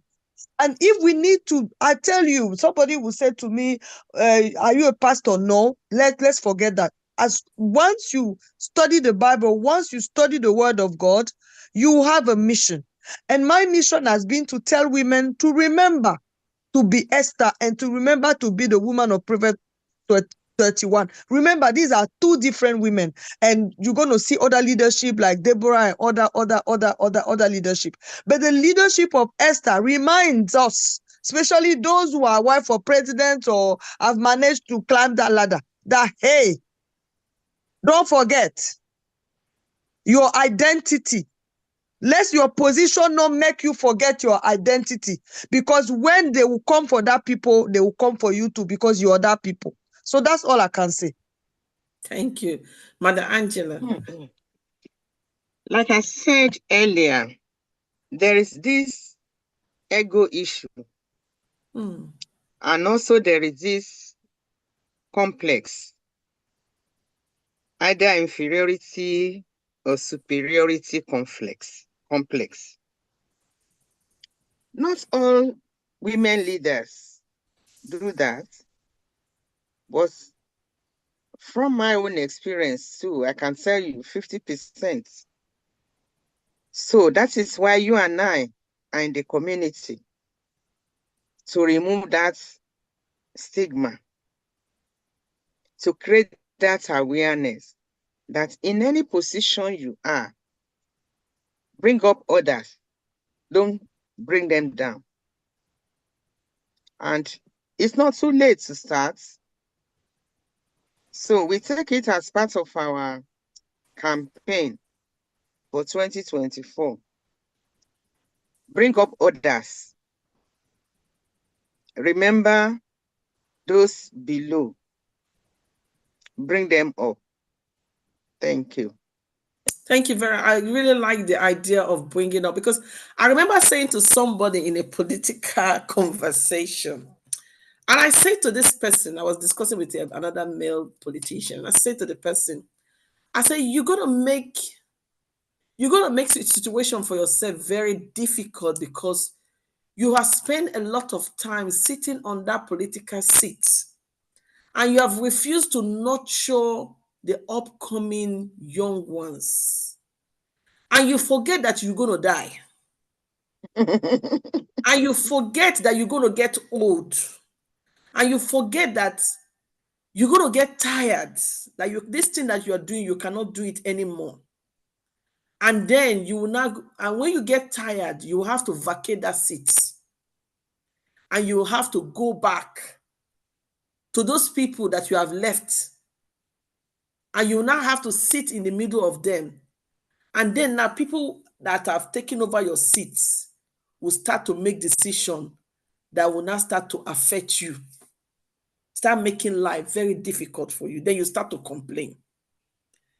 And I think this is something that also happened within us as women, because look at what is happening with when people get old, they get pension, they get, and I say to a lot of people, whenever you are in the system, anything that you think is not working, try to change it. If you're not changing it, try to make awareness about that thing. If you're not able to make awareness about that thing, try to be a whistleblower. Try by all means to see that thing change. Because if that thing does not change, a time will come, you will be the person that is the service user. And that thing that you have refused to change will now become a problem to you. A lot of our women, some of them, they feel they are educated. They went to Cambridge. They went to university of what. They can speak the spoon English. They are the topper class. They are the vibration of the vibrates. They are the senior and the upper class. And when they are in this position, and you see things affecting women, you see people brought some women cases to you, you can tell that there's problem here. But you will sit in that authority and say, oh, there's nothing I can do because I am not the one. This is how the system is. This is how the system is, but you had opportunity to be in the system. And if you know the system is not working, why won't you change the system? As much as we also want to make emphasis on those that are at the top, we know they've worked hard to be there. And we're reminding them that you're not going to be at that top for a long time. It is important that you start building, you start sowing a seed that will take over from you and make the system good. What about we, the women that are in the bottom? What effort are we doing? I will come to it, but I want to speak to these two women to the two women on my platform, Mother Nadine and Mother Angela. Do you think the women that have not got there are putting every effort? Because there was a day myself and Nadine was talking about, when they create a platform for you, there's a lot of our women, they will not come. They are running events, they will not come. They set up organization for them to go and learn and network with other people, they will not go. They will be running training in the community, they will not attend. They are telling them in this community, they have political parties. These women will not join political parties. Okay, they have a community network group, they will not go. But surprising, these women spend a lot of their time going to church. They spend a lot of their time doing their mosque activities or going to their temple, sleeping there, cleaning it, tidying it up. But where decisions are being made, where they will be empowered, they don't want to go there. Is it I don't know. I'm trying, honestly, I'm trying to get my head around it. Because over the years, within the work I do, I've seen a lot of women write to me in a week. If I don't receive complaint or I don't receive cases, in a week, I deal with 15, 20 cases. And I've seen a lot of and I will ask them, do you live in this borough? They say yes. What events, activities do you go to? Nothing. But if I ask them, before I even ask them which church, they'll tell me that this is the church they go to, or this is the mosque, or this is where they go to. But these women do not want to engage in things that would change them. Please, Madam Angela, and you are a woman leader. You work with different organizations. The organization that you are in president, and there's a lot of women, they are seeing them. Are you seeing those kind of women, or you don't see them, or what is the problem? You see, we discussed about cultural issues, and also it has now come to faith issues now, because it's only in Africa, you know, it's not in this country, but they brought that belief to this country. If you go to church here, it's nobody's business. If you don't go, it's nobody's business. But in as much as I don't want us to delve into religion, we still need to let our people know that they can still spend that time in other areas that will be beneficial to their lives. How can you go to church 24/7 and there's no changes in your life? And when you are invited to go, it's about indoctrination. And I don't know how to take people out of faith, because they believe their pastor more than anybody. So the church is not really helping development. If not, in a country where there's no work, why should you have auditorium for 30,000 people? Instead of you to turn it into a trade center, let them learn different skills there. But we should just avoid religion. Let us continue to create awareness.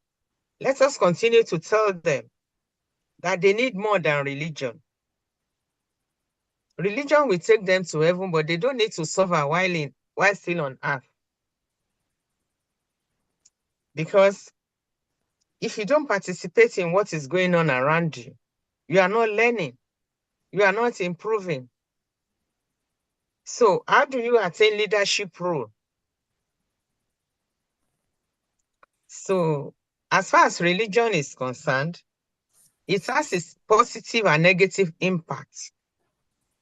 And if you see churches, women are more than men in churches. Yes, they are. There are a lot of them in there. Some can even leave their husband because of church affairs. So as far as religion is concerned, just ignore it for now. Let's continue to create the awareness. One day, they will understand and see things in the right perspective. Because I think for me, thank you very much, Madam. And I think the church, those religious places, have a duty of care. A duty, I don't know, whatever you've done to lure a great number of women. We talk about leadership. And even when you go to those church, those women are not leaders in those religious places. They never make them leaders. They never empower them to become leaders. So it is really, I don't know, it breaks my heart. Honestly, it does.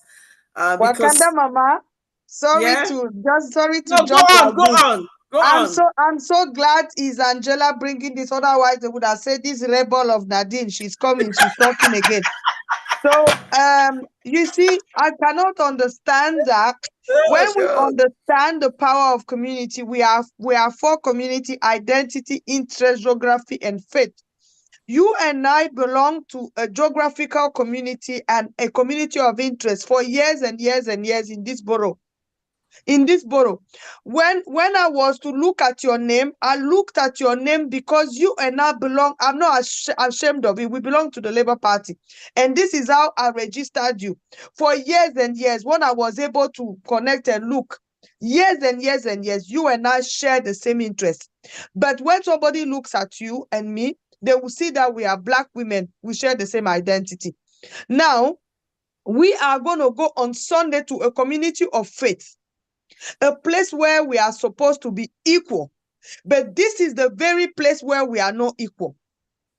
Yes, the power imbalance in that environment makes that the Home Office will ask a man or a woman living in the UK, do you belong to a community, when they are about to deport you? If you say, this is my church, this is where I go, your church is supposed to stand for you. But the church does not even know that it has that power. The lawyers in church are allowing Home Office to deport people from their community instead of them standing, because they're going to say, you need to pay me. As the church is not able to stand and say that, okay, this is my member, so why are we going to church? Why are we going to that environment? We go to church. There are many departments. There are people in the community who can volunteer in church. You guys are preaching the gospel. I said to you, preach the gospel in another way. You want colors? You want British people to be coming to your church? Yes. Call them to come and learn videography. Call them to come and learn, how to do so many things, even standing and speaking. I'm telling you, if you have sat in church for years and years, somebody gives you a microphone, you can speak. Why? Because you're watching it every Sunday and you are able to just copy by watching. But nobody gives you the power to see what you're learning.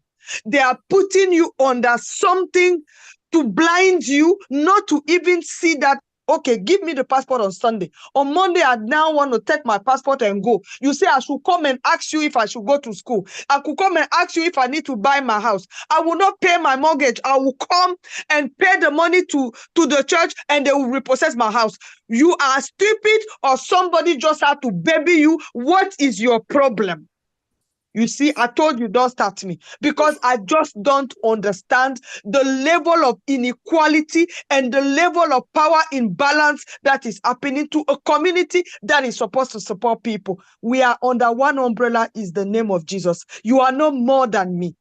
If we sit under that name, but unfortunately, what we hear is something else. So when we talk about leadership, let's forget that one. There's no leadership there. There is submission. You come there, you need to come and ask as the master. You come and have to ask, sir, master, can I go to school? Can I marry? Can I even sleep with my husband tonight? Because we are coming to that level. I will stop here. Thank you, Nadine. I said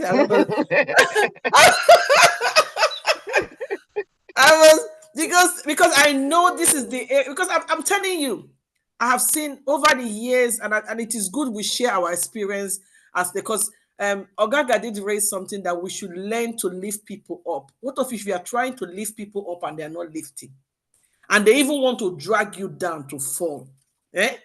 You are trying to lift people up and they are not lifting, and they are trying to drag you up. You can find out, and when you go deep, because when I do my consultation, I like to go deep into people, speak to them, ask them, see where they are coming from. And when I look at all this analysis, I find out that they spend too much of their time in their religious whatever they are doing, and not even understanding what is happening around them. And okay, you spend a lot of your time in this religious thing that you are going, and you still, and how many years do you have this problem? 10 years. How many years have you been going to this place that you say you are calling? This is, don't misunderstood me. Oh, I also go to church, but I know where my where my boundary is. When I go to, I know, I know when I say no, this is not happening. And you must be confident. This is one of my last take. Before you enter any religious place, you must be a confident person. As a woman, if you don't have that confidence in you, go and learn one. Do not enter any gathering that without any confidence in you. Because like Nadine said, these are places that demoralize you. You will see women with degree, women with intelligence. When you find them in this religious environment, this church environment, they are like as if they don't have sense. They cannot even use their own skill to help other women. They are sitting in that environment. I've seen it over the years. I have to have a conversation with a priest, and I said, you know what? I think you church people, you are the problem of a lot of women.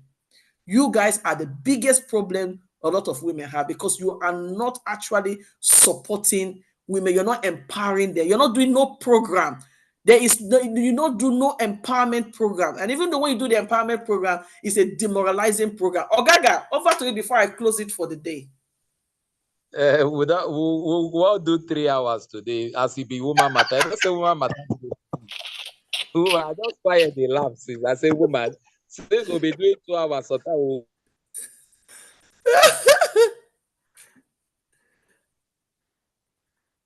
go a little bit above to I say this one we don't. What you all said is a fact. Is a fact. There's nothing to add there. The only thing I want to add is when we're talking about the question you asked earlier, if it's time to start having position like rotating, just like Nigeria, they rotate presidency between North and South. If we cannot do, if men rule, women, it's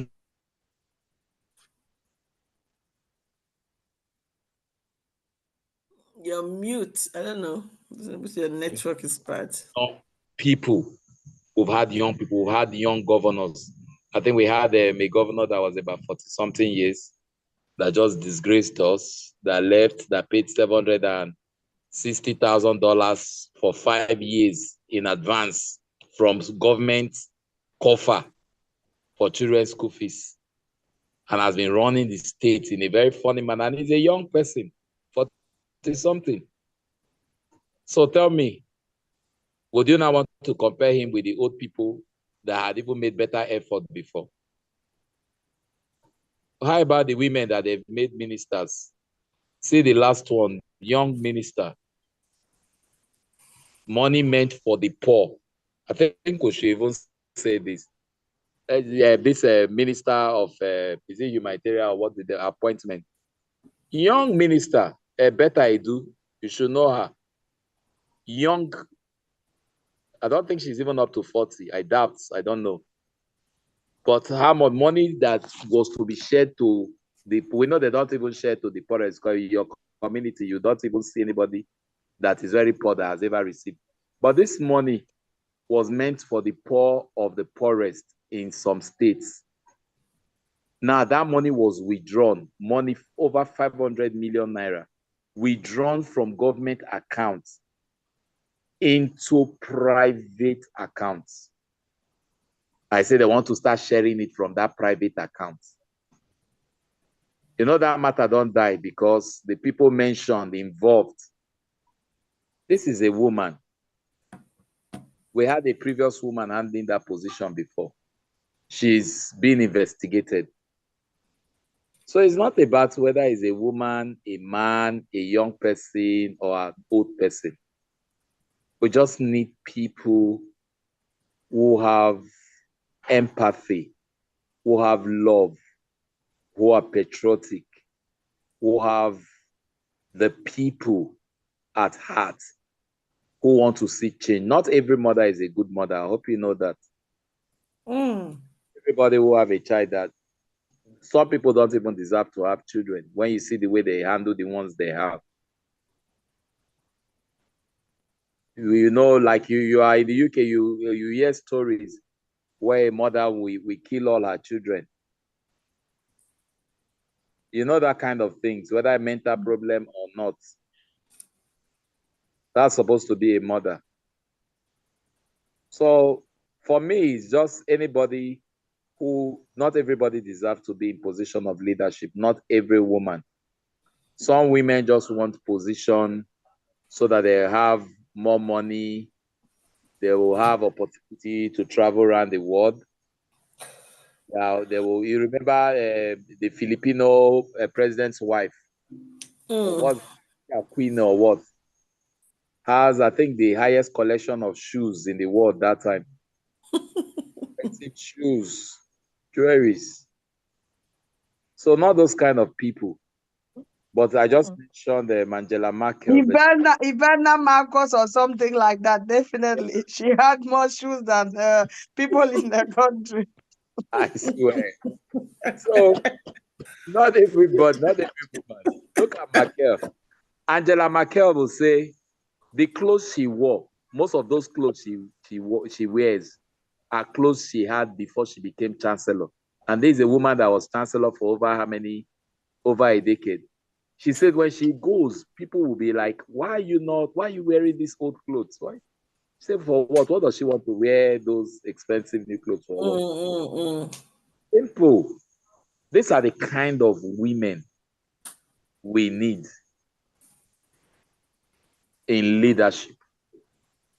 So not just say, because we want a woman, any woman way strong, woman way sabi talk, woman way sabi. No, there's a difference between, in fact, the worst people, whether male or female, believe me, to allow to have power are activists. All these human rights activists, all these women rights activists, they are the worst people you allow to have political power, because they'll be worse than others. It has been tested over time in Africa and in the world. So I just hope we get it right. I just hope the women are listening. I just hope women will understand what leadership is. Hope women will understand. problem. Yeah.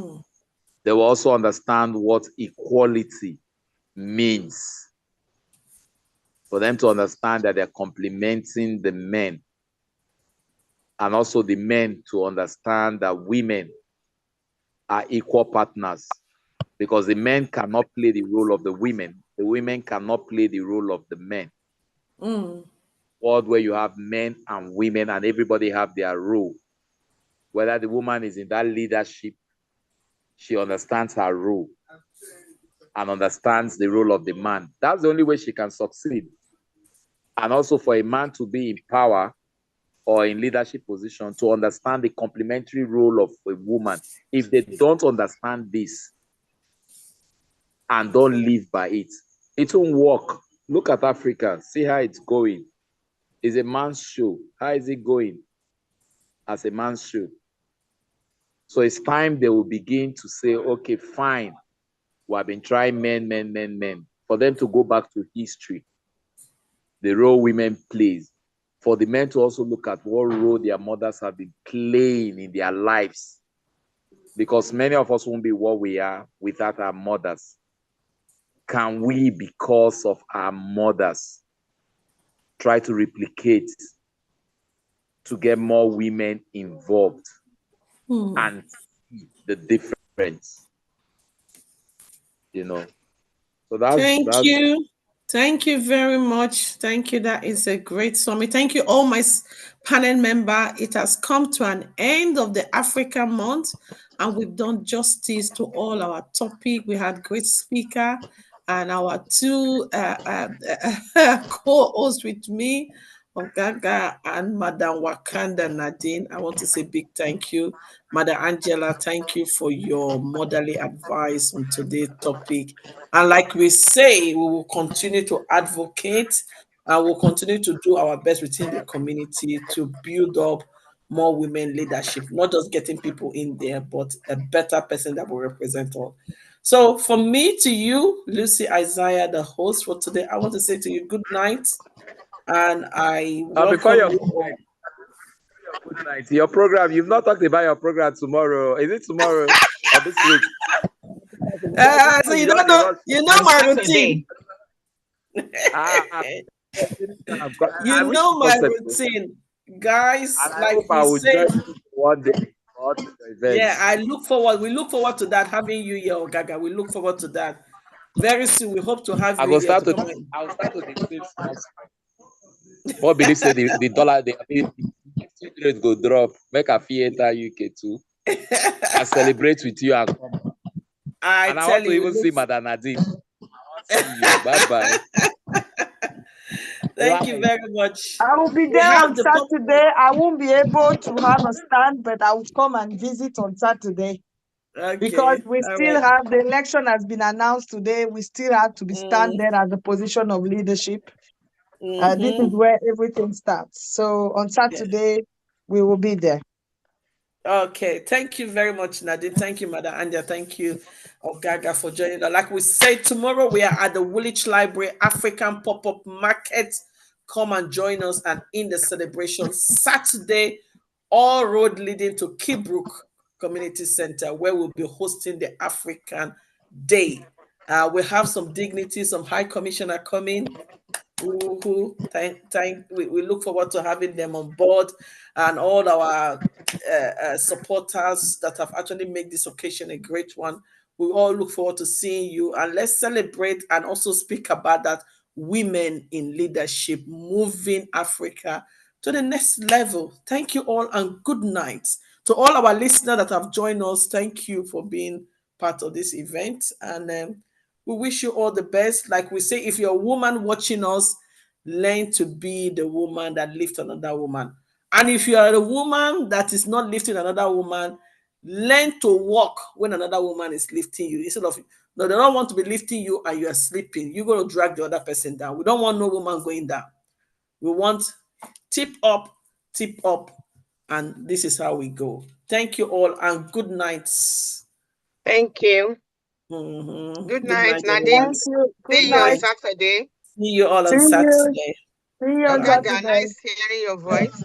Oh, Nice Gaga, nice hearing your voice. No, Gaga is good. We need him. We need him. We need him. Good Oh, night. Gaga, Good we night say from London. good night. Bye night. Good night. Bye. I should be in Greenwich. Yeah. So I have faith.